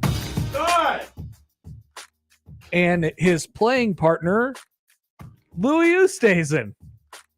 Completely random, right? Yeah, that's... Sure. Just the luck of the draw. They have a third partner, and it's Shane Lowry, who's not a live guy. That's got to be awkward. Who does he talk to after his round? He was walking down the first fairway after he hit his tee shot, waving at people, smiling. I'm happy to be here. Happy Not to be awkward here. at all. Happy to be here. I love my fans. You think he's just hustling Phil because I he love- knows he'll take the action? I love the game of golf. Do you think people are yelling like basically the questions that he gets in press conferences now at him on the course? Absolutely. A lot of ejections. Or do we drop it for the weekend and just say, yeah, this is golf and this is where golf comes together? I think Thursday he gets those things yelled at him, and then by the end of the day, Thursday, word is sort of spread. Hey, they're kicking people out for doing that, so don't do it. Don't do it. The toughest test in golf, or what is supposed to be the toughest test in golf, the U.S. Open. Rory McIlroy sharing the lead right now with two others at 3 under. 67 through his first round. There's DJ. DJ's back too. He's at E. Think he just took a bogey there. It's like a nice short putt. Was that a par 4? I don't know. They didn't update the score. It's NBC. Who knows what they're We're doing watching this on USA. America, Golf. US Open, USA. Yeah. Makes total sense. All right, Josh's top 5, where he will run down the greatest College World Series moments of all time. Yeah. In celebration of the big event kicking off tomorrow, why not have some fun reminiscing? Because that's what we do here. God, come on. Take forever. Number 5. Now, I'm a big look at that big league talent that's come through this event kind of guy. I'm with you. That gets me jazzed, even though you don't really know about it until after the fact in a lot of cases. 1987, Ventura versus McDowell. Robin Ventura in Oklahoma State carried a 57-game hit streak into a game against ace pitcher Jack McDowell in Stanford, both clubs undefeated. McDowell retired Ventura 4 times to end the hit streak in a 6-2 win for the Cowboys, though. 2 days later, they met again in the finals. Ventura went 4 for 5, but McDowell won the title. So is this a moment, or is this just the moment would be their storyline, their series? first meeting. A lot of these, looking back on it, are more storylines. Okay. That's probably a more accurate way to describe Do this. we have, is there any appearances from any of our local teams on this list? Excellent segue, because there are 2. Number 4. Oh, but who's ranked 4th and who's higher?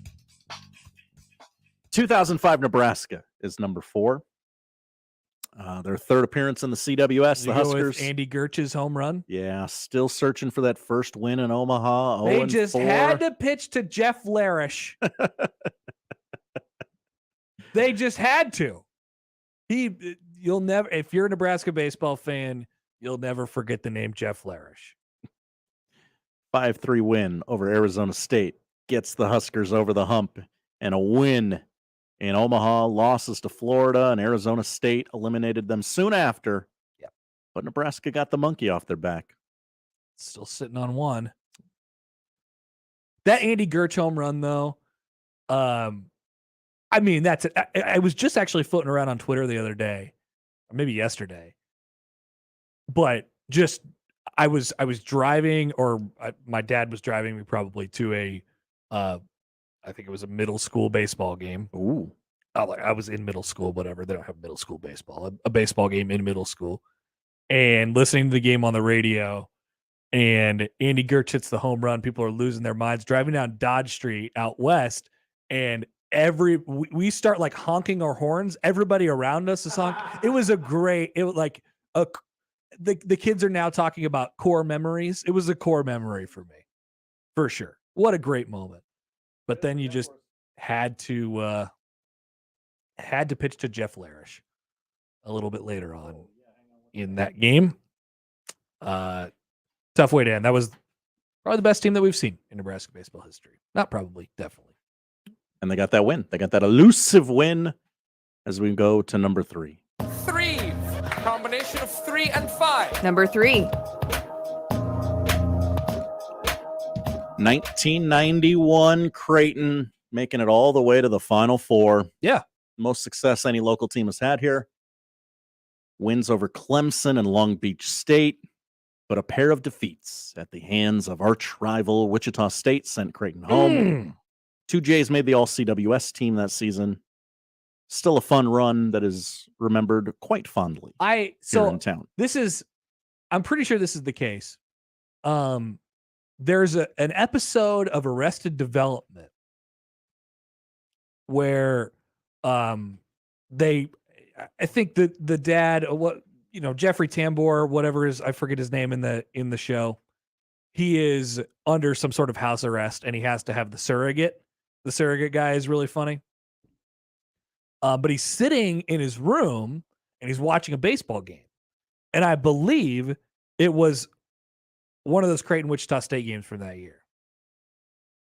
There's a whole like TikTok account and a website like dedicated to this stuff now, like sports in movies. I was watching it, and this is absolutely right up my alley. I don't know if it's up anybody else's, but like, if anybody's ever watching TV and there's a sporting event on, I'm trying to figure out what sporting event that was. I remember doing that for Back to the Future. Yeah. The dates they give, those teams did play, and that is the accurate score. It is accurate. Love accuracy. There When- was an episode of Succession a couple years ago where they were sitting all around in the living room and they were sort of like laughing at some reaction to something they did on TV, as they do in Succession. They flipped the channel because Logan says, flip the channel. But he bleep off. There was a bad word in between there. Sure. And they turned it on and it was a Nebraska-Michigan State Big Ten baseball tournament game. Really? Yeah. Well, that would be a Big Ten network property, which is owned by Fox, which is the story of Succession, even though it's not the Murdoch family and name on the show. Yes, you are correct. It is a Creighton Wichita State game in that episode of Arrested Development. The episode is titled Forget Me Now from 2005. The Forget Me Nows. Where are we? 2? 3? 2? 1? 11? 24? Here comes 2. Number 2. Number 2 from 2008, Fresno State wins it all. Gotta be. The 64th and final team to make it into the tournament that year, powered through and won the whole damn thing, beating Arizona State in the Supers. Then in Omaha, they top Rice, UNC 2 out of 3, Georgia 2 out of 3, and win the national championship. That's a hell of a run. We say hell of a run a lot. That's a hell of a run. That team was awesome. Yeah. That was a lot of fun that year. It's a 4 seed in a regional. Was there anybody on that team that we can look at now and go, oh, look at that guy? That's a good question. I'm not sure. The names come and go. Eric Wetzel, Danny Grubb, Nick Hom, Tanner Shepers. I don't know any of these Tommy names. Mendonça was the name of the guy. Okay. Who had I think he had 4 homers in the College World Series. Nice. Jake Johnson, star of New Girl. Not that guy. Not that guy. Not that guy. Yeah, I don't know any of those names. Jacob Hauer, I remember that name. So we're gonna be missing. We're gonna be missing some on this list. The one that stands out almost maybe the most vividly to me besides the Warren Morris home run. Sorry. Whoa, spoilers. Whoa, it could have been anything at number 1. And it won't go as a great moment for Arkansas, but missing a chance at a pop fly to shut things down in game 2 of the championship series in 2018 and missing it. And then they single home that run like one pitch later, I'm pretty sure. They get a 2-run. Oregon State gets a couple more runs. They win that game, then they win the next.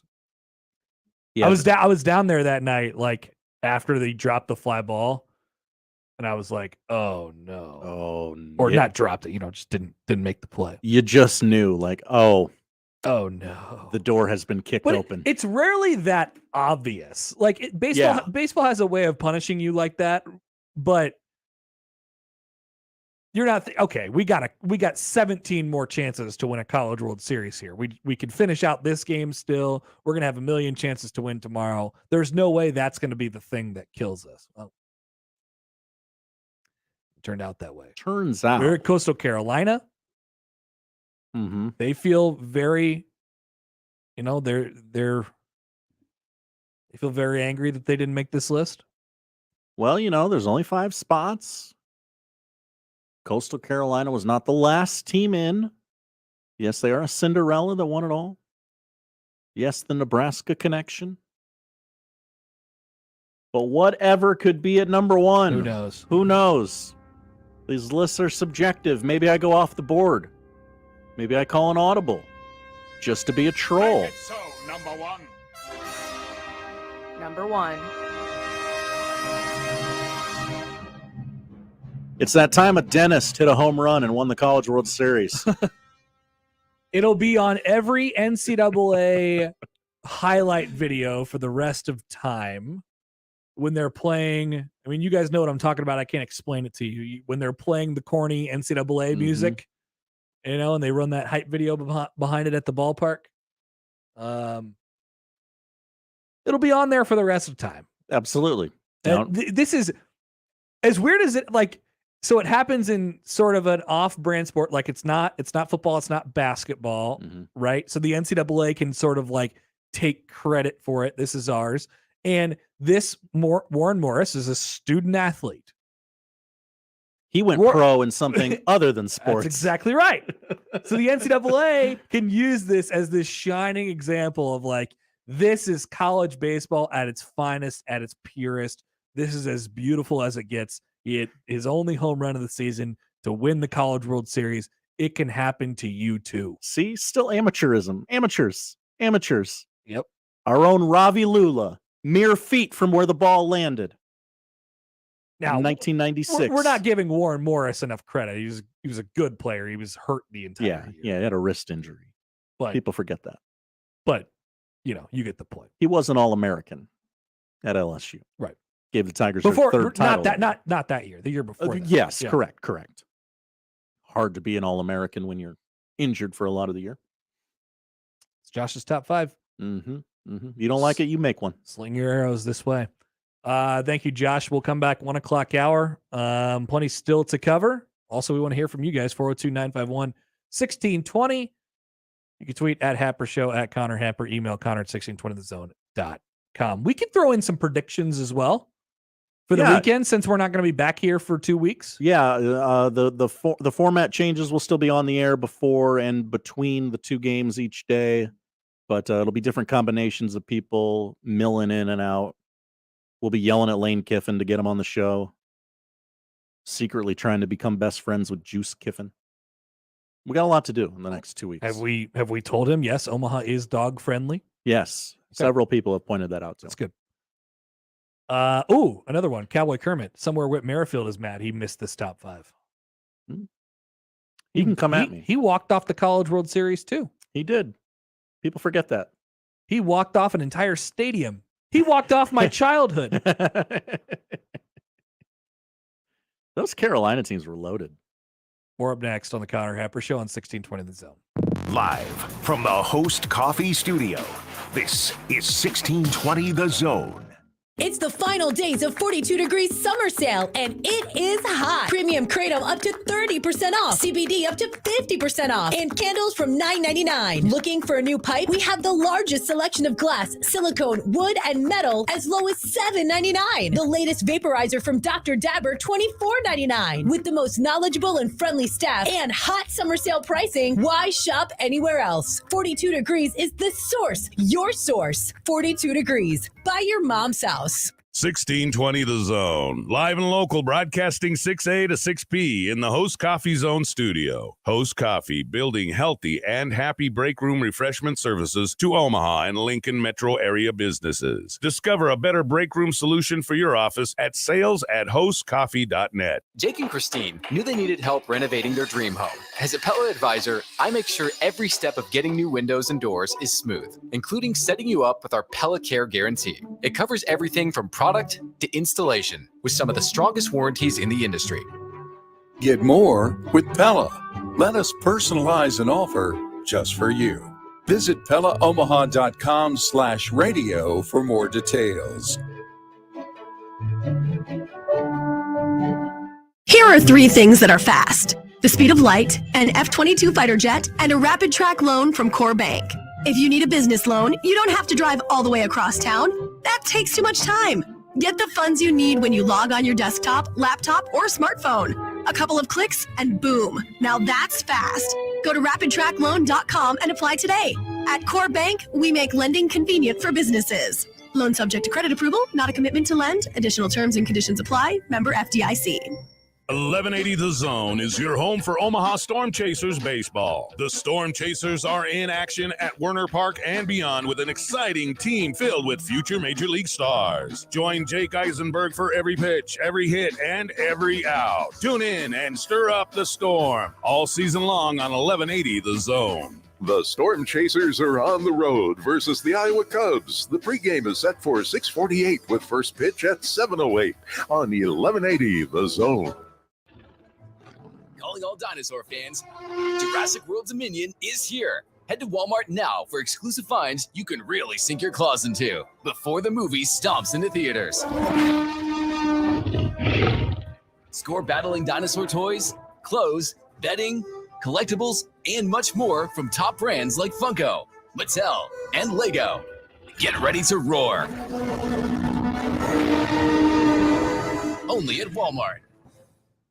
It's time to celebrate our nation's independence, and nothing's more patriotic than shooting off fireworks with loved ones. I Know a Guy Fireworks has returned with the widest selection of fireworks at the best price. Come visit the White Tent by the south entrance of Horseshoe Casino in Council Bluffs. Choose from the Thunder Series, novelty and artillery shells, fountains, Roman candles, and skyrockets, sky lanterns, repeaters, and super finales or artillery shells. Visit iknowaguyfireworks.net and the Big White Tent at the south end of Horseshoe Casino. Shop Woodhouse Place Hyundai and Nissan, 144th and Giles. KOZN, Bellevue, Omaha, Council Bluffs.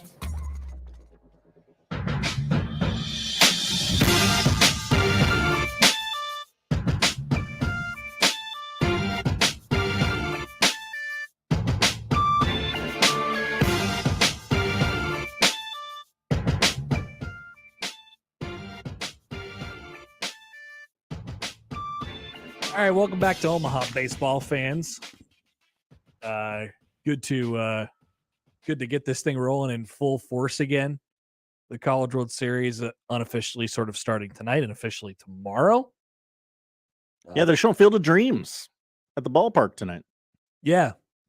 So is that in lieu of the concert? Yeah, I guess OAR was busy or something. This down. Possible hot take. Ooh. I don't know how people around here feel about it. That song is a banger. That's a good song.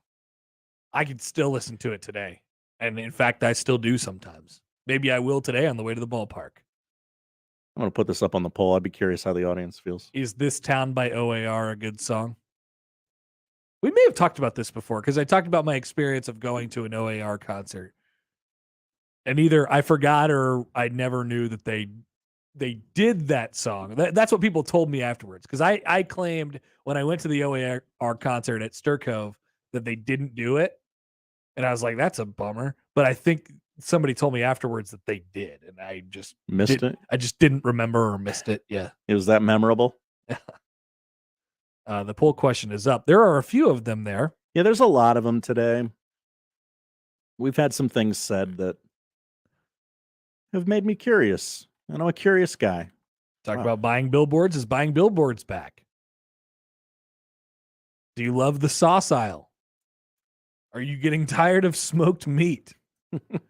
That's going to be our most voted on. Maybe going to be our most voted on one of the day. And not going to go Sam McKewon's way. No. Also, can I see your sauces? Only one person has obliged. Are people voting on the poll though? Not really. Right now, just update. We don't do these during the show a lot. 57% are saying yes, that I can see their sauces. But only one Only one person has showed me their sauces. A lot of people at work, I guess, and like, when I get home, I'll show them. I'll I don't tweet know. them my sauces later. Just show me the inside of your refrigerator. It's not weird at all. Yeah, they did it on MTV Cribs for a decade. Josh, what's going on in your hat, by the way? What's going on in my hat? This is a hat from the minor league team, the Down East Wood Ducks. This is their That's a weird team name. Yes, it is. They're the single A affiliate of the Texas Rangers. You can see it on 1620thezone.com. The Down East Wood Ducks, this is their Copa de la Diversion. I'm sorry. That sounds right. I don't mean to insult a culture. You got close enough. Their nickname becomes the Red Avocados when it's weird. They do the Copa thing. This is a avocado with a baseball instead of a pit, and he is wearing a luchador mask. And I said, I have to have this. This is what I want. This is how I like my baseball hats. Yes. Yeah, I if anybody was watching on the, for people who are watching on the stream, they're probably like, hey, what's going on over there? Josh, you've been a hat guy the last 2 days. Well, I need some for the series because we're gonna be outside.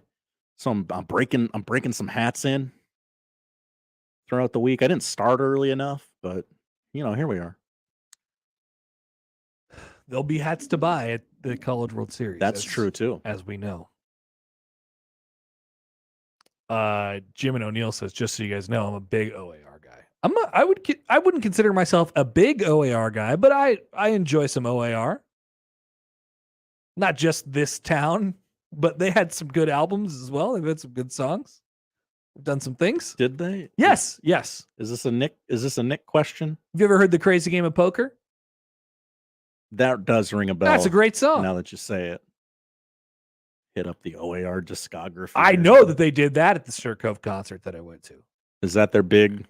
I would say that that's probably what they're the most known for.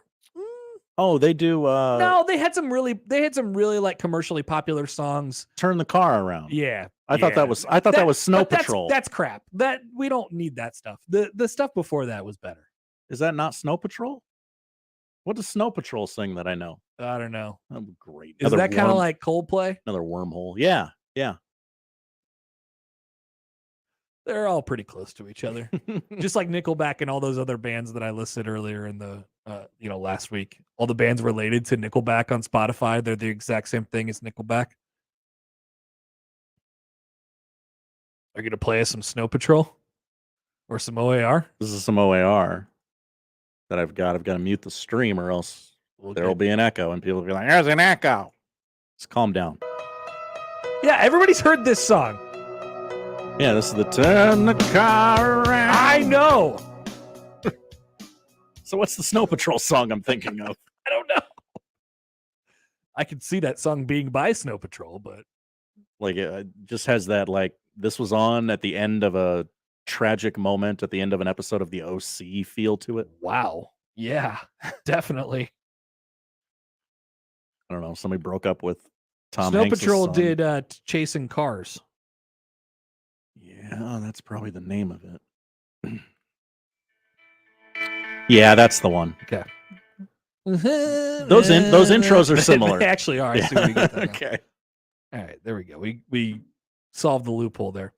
Happer's meme guy says OAR's latest single is a banger. Damn good summer song. Whoa. Jim and O'Neill, Snow Patrol, chasing cars. Thank you, Jim. We'll have to check that out at some point. I don't know what.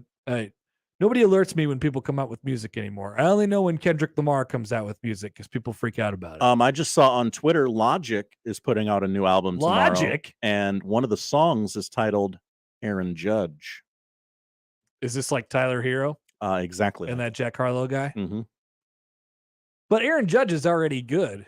Like, yeah. Like Aaron Judge is going to run away with the MVP if we don't stop him. He's gonna. I saw the race to 60 home runs is on, said MLB's Twitter account. I think so. Today. He's hitting those pop flies to right field, and they're going over the fence. He's on pace for 65 at this point. Well, he would. The Yankees fans are really freaking out about it because 61 is still the Yankees record. It's true with Maris. So if Aaron Judge could look, he hit a wall scraper yesterday for his 25th home run of the year over the right field fence that he didn't even barrel. Now, he barrels a lot of balls. Him and Stanton have some insane exit velocities, but he's also capable of getting jammed and muscling it over the right field wall, which I'm not bitter about at all. It doesn't sound like you are at all. The Big Ten basketball slate is out for the year. Who does Nebraska have double plays with? I'm sure you're wondering. I was. Thank you. Who do they play twice? And by the way, get a real conference. Do a true round robin like the Big East does. Yeah. They play everybody twice. Then you get to really find out who your conference champion is. The Big Ten has way too many teams. And so you have to choose, some of which you only get to play at home, some of which you only get to play on the road. And then still you get a good slate of teams. 2 times. Nebraska's double play opponents this year are Illinois, Iowa, Maryland, Michigan State, Minnesota, Penn State, and Purdue. So you avoid Wisconsin on the double play. I feel like Wisconsin's a double play every year. You get Iowa on the double play, which happens often. Sure. I always feel like you get Michigan twice. I always feel like you get Indiana twice. You avoid both of those. This year, you just have road games with them. So big home conference games for Nebraska this year. You will get Michigan State at home. Congratulations. You will get Purdue at home. You will get Iowa at home. You will get Wisconsin at home. You will get Ohio State at home. You will get Illinois at home. Always something to watch in Big Ten basketball. All right. Why don't we take a break here? We'll come back. We have some predictions for the weekend. It's a big sports weekend. College World Series starting up. U.S. Open. Yeah, we got a major Stanley Cup. Yeah. NBA Finals. We're in the middle of all of it right now. So kind of almost a last hurrah sports weekend before everything sort of shuts down for the July, and then we start to kick things up for football. So we'll take a quick timeout here. We'll get our weekend predictions plus a couple more next on 1620 The Zone. Zone, taste of our takes. Sharpen Betting in the Morning. Scott Chanley joining us here on Sharpen Betting in the Morning. Joe Burrow sat down for a podcast last week. They asked him about how many times he'd been sacked last season and what kind of a toll it said. And essentially what he said is sacks are an overblown stat. As a defensive guy, when you hear a quarterback say that, your response is? He's a liar. I don't believe him one bit. For more, tune in every day to 1620 AM or go to 1620thezone.com. Your Omaha area forecast presented by Funplex Water Park and Rides from the KETV Newswatch 7 Weather Center on 1620 The Zone. Hot and sunny for your Thursday with a high of 90 degrees today in Omaha. A chance of storms will return later tonight, mainly after 8 p.m. South of I-80 will see a higher chance for strong to severe weather. Clearing by tomorrow morning, expect another day with hot, humid conditions and plenty of sunshine. I'm meteorologist Caitlin Harvey with KTV Newswatch 7. Email Sharpen Betting on Equitable Bank inbox with your love, your hate, whatever your hot takes are. We're here for you. The Zone inbox is brought to you by Equitable Bank. We take banking personally. We want to hear from you on the Equitable Bank Zone inbox. Okay, team, it's summer. Your training all comes down to this. Checklist. Emma, sunscreen? Check. Alex, shades? Yep, set. Baby Zoe, diaper bag? We're just gonna call that a yes. Are you ready for Funplex? Check. What out to the minivan? But we can't drive. Let's find Mom, and then go to the minivan. Yay! It's all for fun and fun for all at Funplex, 70th and Q, dude. Get your tickets now at fun-plex.com. Gary Sharp here for Screwball Peanut Butter Whiskey, the original peanut butter whiskey. You know, excitement is in the air as the College Baseball Championship returns to Omaha. You can celebrate this year with Screwball Peanut Butter Whiskey. A little sweet, a little salty, a little savory, and it's unlike anything you've ever tasted before. It's the perfect celebration of the wild and wonderful in all of us. Screwball, the original peanut butter whiskey, available near you. Enjoy responsibly. Screwball Spirits, LLC, San Diego, California. Whiskey with natural flavors, 35% alcohol by volume. Mother Nature is bringing the heat. It's time for you to start thinking cool with McCarthy's 1-hour heating and air conditioning. Get your scheduled AC maintenance now. For just $79, get up to a 77-point inspection of your air conditioner. Also get a furnace tune-up and safety inspection at no additional cost. There's a 90-day breakdown guarantee on repairs made, and the McCarthy's promise, always on time or you don't pay a dime. Schedule your $79 AC tune-up now at mccarthys1hour.com. The 2022 College World Series plays here on 1620 The Zone and 1620thezone.com. Powered by Woodhouse Auto Family. Every pitch, every hit, every game. Presented by Langfelt Overhead Door, Nebraska Physical Therapy Association, and Midwest Ford Dealers. Don't miss a minute of Omaha's biggest event, the 2022 Men's College World Series on 1620 The Zone and 1620thezone.com.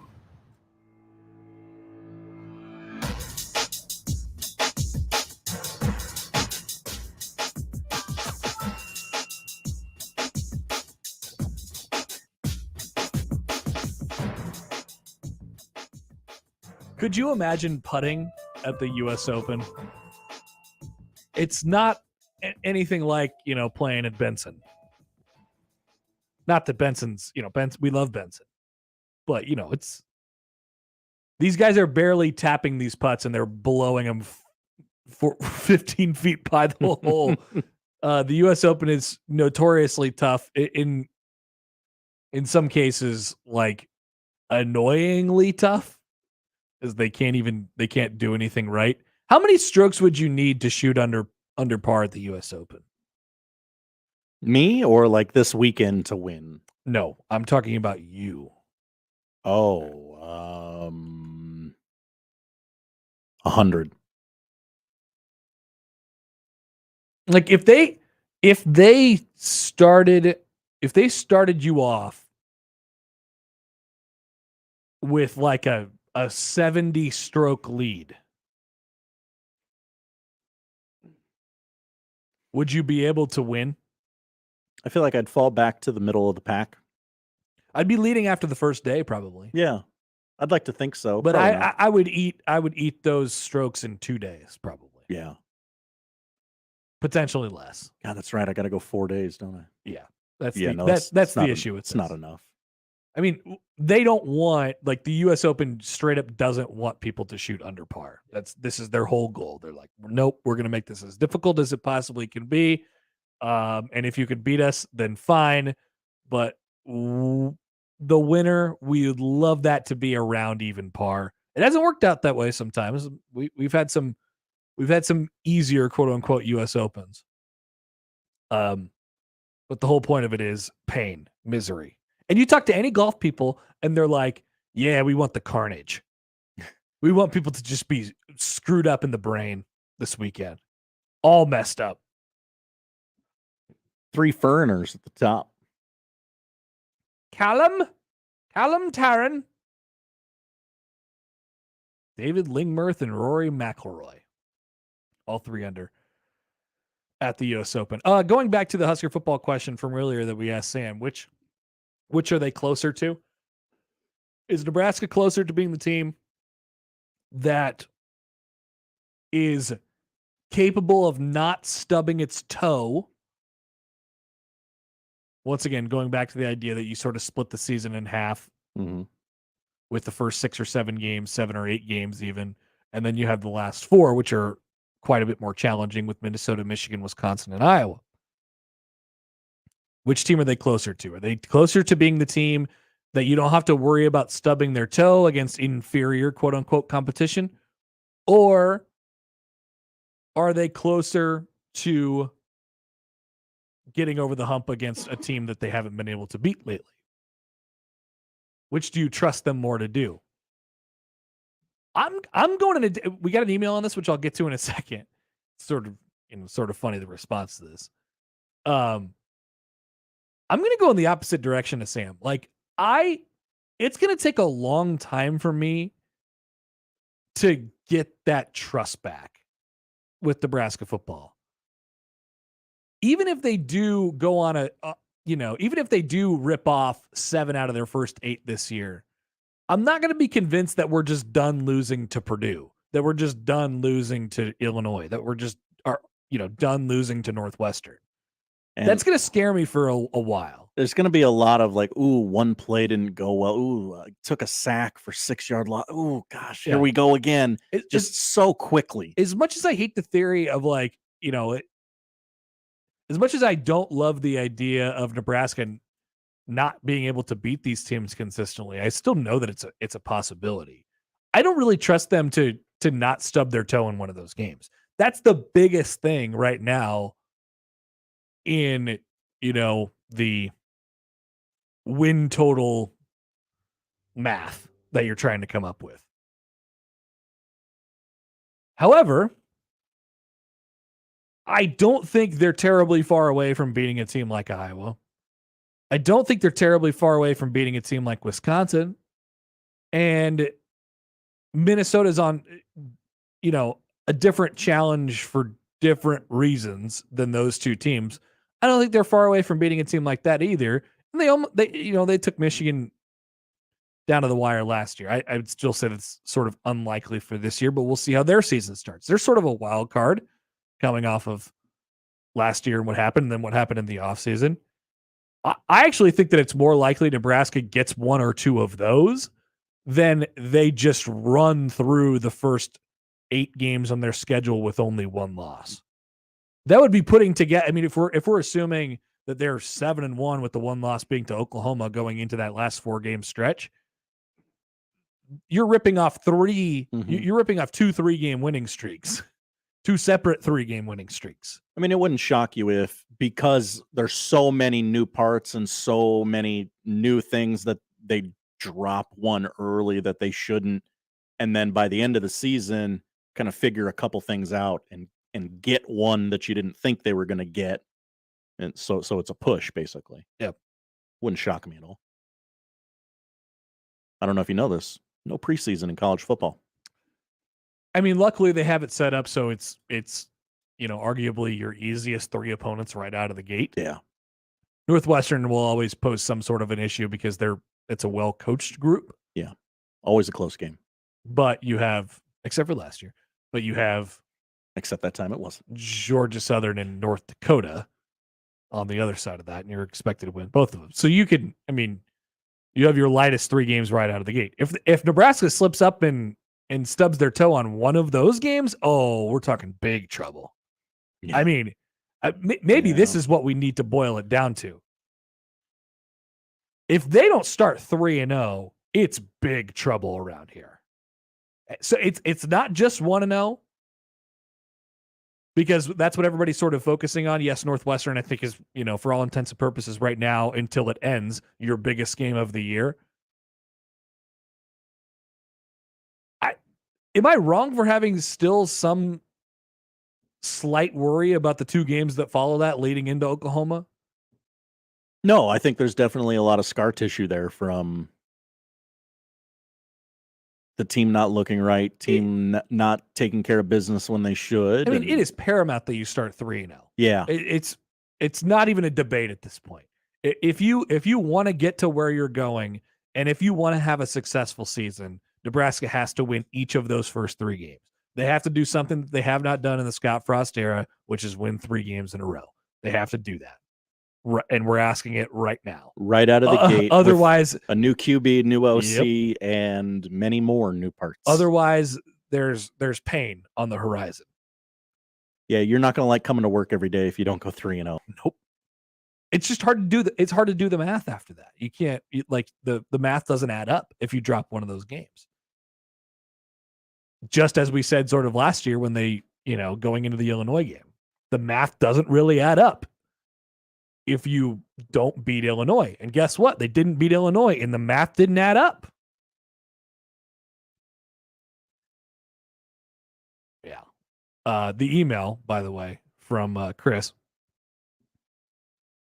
asking which team are they closer to on the Equitable Bank inbox. Can I choose option 3, the team that bleeps the bed and loses 2 of the first 4 games, and then really Nebraska's the season by losing 6 in a row to finish the season? No, that was not an option. It says they're most likely that team. But I'm with the sentiment. And the sentiment is I am closer. I think they're more likely to win a game that they're not supposed to win as a one-off than trusting them over a longer period of time and saying they're going to rattle off these 4 or 5 games that they're supposed to win. Because history has shown they have had a tough time. Yes, they've had a tough time with both of them. But you sort of like their performances in games that they're underdogs in. I mean, there's been a lot of them over the last 4. There's been a lot of those over the last 4 years. They've played well against Iowa basically every single time. They've played well against Wisconsin basically every single time. You beat Minnesota once. If those are the games that we're highlighting, you played well against Michigan last year. You played well against Ohio State in 2018. If we're going back that far, I think they're more likely to put things together on a 1-game basis than they are for a 5-game basis. That's basically the question that I was trying to ask, and that's my answer. That's fair until you see different. I don't trust them for a month. Yeah. I trust them for a day. I think they could surprise me for a day. You haven't seen them string together anything close to that. So yeah, why would you? That's sort of where I'm at right now. Another email here from Adam, who has a good point. I was just throwing this off the top of my head, but I am an idiot, so it's fair. Adam emails in. He says, no way you would even win with a 70-stroke head start. That over 4 rounds is only about 17.5 strokes a round, which means you could shoot no more than 88 each day. No, I need 70 Most per day. amateurs aren't even breaking 100 on that course. So yeah. Let's go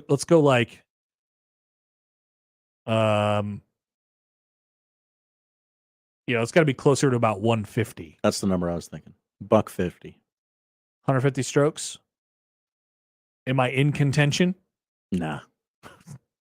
How many strokes do I lose by? It's a dangerous ask. We just did this yesterday. Do we have to do this again today? I don't know. 4 days in a row. I played really bad yesterday and the day before. And the day before that. Do I have to do this again? That bunker on 11's laughing at me. Game 6 tonight is in the NBA Finals. Yes, it is. Are we ready for the narratives? Ooh, narratives. Narrative is my loyalty to Jason Tatum's on the line. Okay. That's sort of the question. How many chances do you get, guy? You win it all, you're the face of the league. ESPN's chomping at the bit to crown you. Yeah, they really want that. And all you have to do is take it, and you can't even dribble the ball. Like it or not, this affects how we talk about people in the NBA. Your performance in the playoffs, your performance in the NBA Finals. So you have a game like Jason Tatum did the other night, where and he Jaylen was Brown benched. Yep.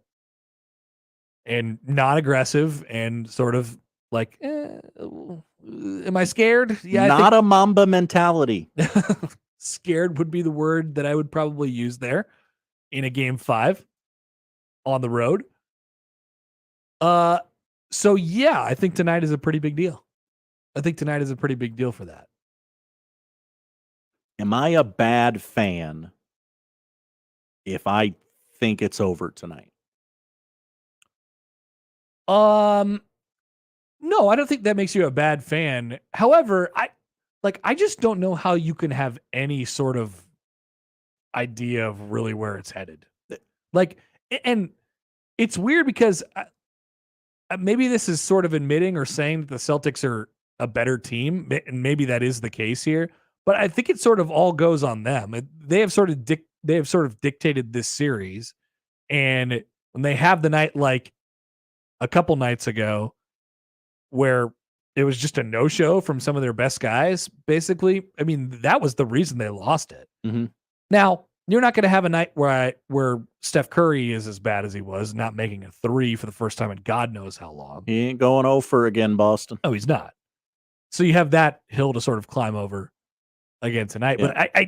But I do think it comes down to them. Yeah, because I don't say this to disrespect the Warriors. They're less consistent than the Warriors. Yeah. And it makes them more volatile. They have a higher sort of ceiling and a lower floor. They're either shooting 20 of 40 from 3 and winning by 20, or they're bouncing the ball off their foot and forget how to dribble or move the ball around, and Marcus Smart is chucking shots left and right, and they lose by 20. Like, I don't say it to disrespect the Warriors, because obviously Steph's gone off in some games, Wiggins has gone off in some games. I'm going to check the Andrew Wiggins Finals MVP thing though, real quick. Ooh, yeah. But Boston has won the games they've won and lost the games they've lost, if that makes any sense. I'm sure it sounds really stupid. I get what you're saying. Hearing that. No, I get what you're saying for sure.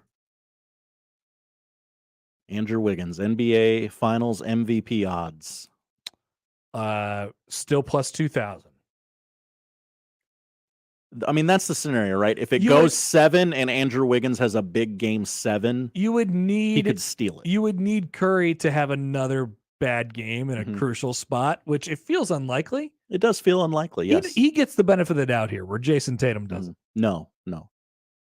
And this does have the feel of a young Celtics team learning how to win, and they end up losing this finals, but they learn a lot from it and get back. I just hope for all of our sakes that it happens in 7 games. I would love a game 7. Game 7 of this weird finals that people are watching, but I don't know if anyone's enjoying. It's just weird. I mean, we don't have an. They're giving you at least 2 good quarters of basketball every night. Okay. But we don't have we don't have the major sort of storylines. For whatever reason, Curry is just not as, he's not as fun to talk about in the way that we talk about LeBron James and the way that we talk about, like, hell, even like Kawhi Leonard, Yeah, because so often we just speak for Kawhi Leonard because he wouldn't speak for himself. So we're just like, yeah, he must like that. He must do that. Kawhi's the because of that. dude. Yeah. Kawhi, we have those conversations. Like, it's well recognized that Curry is that guy. Yeah, and it's just sort of matter of fact. Yeah, best shooter to ever play the game, and what more is there? It's for whatever reason like less fun to talk about. Can his wife cook? Yes or no? It's in Boston tonight. That doesn't say much given the Celtics track record, but make your pick. Hopefully they can eke one out. Make your pick. I'm going to do it. Celtics win tonight. I've talked myself into it. All right. I'll talk myself out of it in 30 minutes. They are 3.5-point favorites at home, which has basically been the story all series long. You're the home team. You're a 3.5 or 4-point favorite. Golden State extended a series earlier in these playoffs to get an extra home game, and I think that's what they're going to do here. You don't think there'll be blood in the water tonight? I think they will see that, but I think there will also be more urgency from the Celtics. I'm genuinely, I mean this. I don't know really what to think on this series. It's hard to get a gauge on, we've gone back and forth a lot here. I sort of think it depends on which Celtics team we get. I don't know the answer to that. Like, nobody knows the answer to that question. So I'm going to go for my own rooting sake. And I think that, let's just say that we get a game 7. I like it. Let's do it. Let's hit 20 of 40 from 3 tonight and force a game 7. I have a College World Series prop for you. Oh, okay. How many SEC teams win in their first game? Current SEC teams. Texas A&M is playing Oklahoma. Arkansas is playing Stanford, and Ole Miss is playing Auburn. So we have 4 SEC teams in. 2 of them are playing each other, so we're guaranteed 1. If I put that number at 1.5, I would take the under. do you think it's just going to be the 1? Yeah, just the default one. Wow. You think Oklahoma takes game 1? I like Stanford a lot. Oklahoma is that team that is Red hot hot. at the right time. Red quote hot. unquote. Yeah. Okay.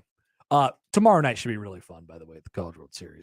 Texas and Notre Dame, that'll be a juiced up atmosphere. Couple of brands going at it. Get to watch the Hispanic Titanic. Mm-hmm. He'll be a star by the end of the weekend. Right. Yep. Should be a lot of fun out there at the College World Series. Hope you join us and at any point over the next couple of weeks here. We'll have it for you locally right here on 1620 The Zone. We will come back. We have the poll questions to round out, and we'll tell you what to watch next on 1620 The Zone. Now live on Twitch, YouTube, and 1620thezone.com. Watching a ball game at Oscar's Pizza and Sports Grill is just, well, pretty awesome, actually. And it doesn't matter if you prefer the college dink or the big league crack of the bat, there's nothing better than watching a game with a cold, frosty one, Oscar's Pizza, or award-winning char-buffed wings with Oscar's Thai chili bourbon wing sauce. And with daily lunch and dinner specials, it's really a no-brainer. So get ready to watch your favorite team play ball at Oscar's Pizza and Sports Grill, 173rd and West Center Road, and takeout at 162nd and Maple. Let me get you up to speed on the service that you need. Brian recently had us tow his all-wheel drive Mercedes from another shop. He was told it needed a new transmission for over $4,000. As it turned out, the reason he had no Ford was because his front CV axle was bad. We replaced the axle for a few $100 and he was back on the road. Transmission, shifting to running smooth. With video games, I'm often choosing between what my kids want and what I think is best for them. Hey, Mom, how about this one? Rated T for teen with violence and suggestive themes. Let me check the rating summary. Frenetic combat, cries of pain, female warlords expose cleavage. Maybe the other one's better. The rating summaries are free. Use them, and you'll be armed with the world's most powerful weapon, knowledge. For more information, go to esrb.org. Did you know that errors in hospitals are the 3rd leading cause of death in the U.S.? That's a frightening statistic, but some hospitals are better at protecting their patients than others. That's why the nonprofit watchdog, the Leapfrog Group, created the hospital safety grade, a letter grade that's assigned by experts twice a year to all general hospitals in the country. You can see how your local hospitals did for free and get tips on staying safe by visiting hospitalsafetygrade.org. That's hospitalsafetygrade.org. We put our lives on the line for our country. We braved the unknown. We did what we were told, and we lit up. Our cigarette packs were as valuable as the packs on our back, maybe more. At one point, cigarettes were part of our daily ration. Smoke 'em if you got 'em. And boy, we were smoking 'em. Bumming a smoke was the norm. It was an escape from the reality of dirt, sweat, and forgetting how many days you were so far from home. Never had to worry so long as you had a light and the smoking lamp was lit. If that was you then, get your lungs screened now. Surviving lung cancer starts with a scan. Learn more at screenyourlungs.org. And thank you for your service. This PSA was made possible by industry funding and guidance from lung cancer patient groups. Being a small business owner means you're busy. So when you need a business loan fast, go with Rapid Track Loan from Core Bank. Visit rapidtrackloan.com to apply. At Core Bank, we make lending convenient. Loan subject to credit approval, not a commitment to lend. Additional terms and conditions apply. Member FDIC. Heading to a cookout with family or friends? Heading home from a ball game? Or heading no place in particular on a random weekday? All seems like great reasons to head over to Ted and Wally's Ultra Premium Ice Cream. Hey, it's Damon Benning from Sharp and Benning in the Morning. Ice cream on a hot summer day or night is awesome. And ice cream from Ted and Wally's is even awesomer. Yes, it's a word. You know me. I make them up, but not this time. Cones, cups, pints, quarts, even half gallons to go. Head to Ted and Wally's Ultra Premium Ice Cream. Celebrating more than 35 years, 2 locations, Benson and the Old Market. Visit tedandwallys.com.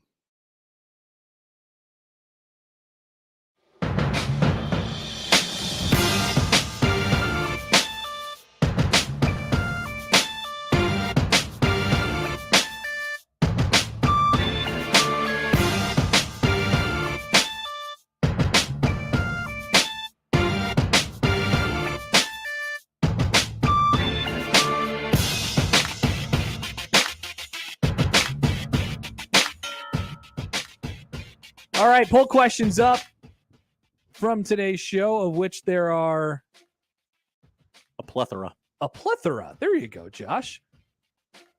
Let's dive into them. We go way back to the beginning here. Is buying billboards back? I think it is. Now, some may argue, and some did in the comments. I'm not sure where it ever went. Back like it never left. Fair. 52%, very close, are saying yes. Buying billboards are back. Is back. What is the nickname of the downtown baseball stadium? Crucial poll from today. It's a big one. Because there is a correct answer. 74% of you are correct and say the Chuck. Some people are trying to make the Schwab happen. Nope. No, thank you. They're wrong. We're steamrolling them on this thing. It is the Chuck because it's better. Like, how could we not realize that? Yeah. The Schwab? It's almost like the swab. Yeah. And that's not fun for anybody. We've all hated that the last few years, haven't we? Nice. Yeah, they just want to be reminded of COVID. Mm-hmm. The Chuck, 74%. People commenting saying the Shuck, which is kind of funny, kind of corny, I guess. And Dave says new Rosenblatt. I don't think that's going to catch on. Which part of the Astros game was more unbelievable? The immaculate inning twice in one game, or the fact that there was two immaculate innings in that same game and they were against the same three hitters? This is a very confusing poll question to answer. It was a difficult poll question to write. Oh, did you give Josh credit on that one? Yeah. You kind of had to know what we were talking about. I maintain two in one game. 72% say same three hitters. How do you feel about winning that one? You guys made some good points that you can't have one. You can't have the first one without the second. You can't have the second one without the first one. Is Josh Allen a good hang? And Bill's Mafia is enjoying this poll question, I guess. 78% say yes. So maybe they've overtaken our poll question. That's fine. I agree with the 78%. Do you love the sauce aisle? Oh, yeah, you bet. 76% say yes. Good. Can you stomach store brand ketchup? I can, I think. But I was not allowed to buy store brand ketchup last night. 54% say no. They cannot. This is common. Sam agreed. Quickly, too. Adamantly. No. Matt commented it. He said, I can hardly stomach regular ketchup, which I agree with. Separate question, though. Are you getting tired of smoked meat? I'm going to go with no. 90% agree. Sorry, Sam. One of our biggest landslides of all time. Can Happer see your sauces? 53% say yes. Ooh. That they can. Well, I'd like to see them then. And finally, is OAR's This Town a banger? Yes, is my answer. And it appears as if I've had the deciding vote. 51% agree. But it's a 50-50 song, which I predicted, by the way. Yes, you did. Said this is going to be split. By the way, our good friend Jacob Bigelow, who has quote tweeted that poll, apparently the lead singer of OAR has interacted with it. Oh, really? We love OAR. Okay. Mark is his name. I would have never known the lead singer of OAR's name. Learning a lot here today. But now I know that it is simply Mark. Josh, what are we watching? I think we should watch Game 6 of the NBA Finals tonight. I would actually say that that's a good idea. Okay, 8 o'clock on ABC. It's a closeout game for the Dubs as the series shifts to Boston one final time. Connor, we didn't get into it in the show today, but the CFL starts tonight. What? That's right. 6:30 on ESPN2.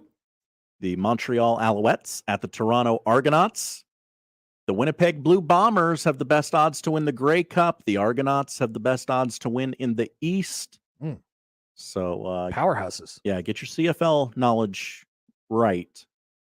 before tonight's game. I will. I'll study up. HBO Max has a new movie. It's actually an old movie, but it's been repackaged. Father of the Bride. Andy Garcia and Gloria Estefan play parents to the bride in the latest remake centered around a Cuban-American family. That's weird. BET Plus, which, I'm sorry, I'm a white guy, didn't know was a thing, has a reunion of the cast of Martin with Martin Lawrence, Tisha Campbell, Carl Anthony Payne II. They all reflect on the beloved 90s sitcom. That should be fun if you're of a certain age. The series finale of The Offer premieres on Paramount Plus today. The Godfather is released to rave reviews and box office records, but drama unfolds at the 45th Academy Awards. Miles Teller. Didn't know this show existed. Didn't know a lot of these shows existed. Yeah, there you go. We got a couple more. Impractical Jokers. I think that's a show you know exists. Unfortunately, yes, I do know it exists. Season 10 premieres tonight, 9 o'clock on True TV. They are joined by... They're just laughing the whole show. Mr. Scarlett Johansson, SNL's own Colin Jost. Hey, Yost! And finally, 9 o'clock on FX tonight, The Old Man.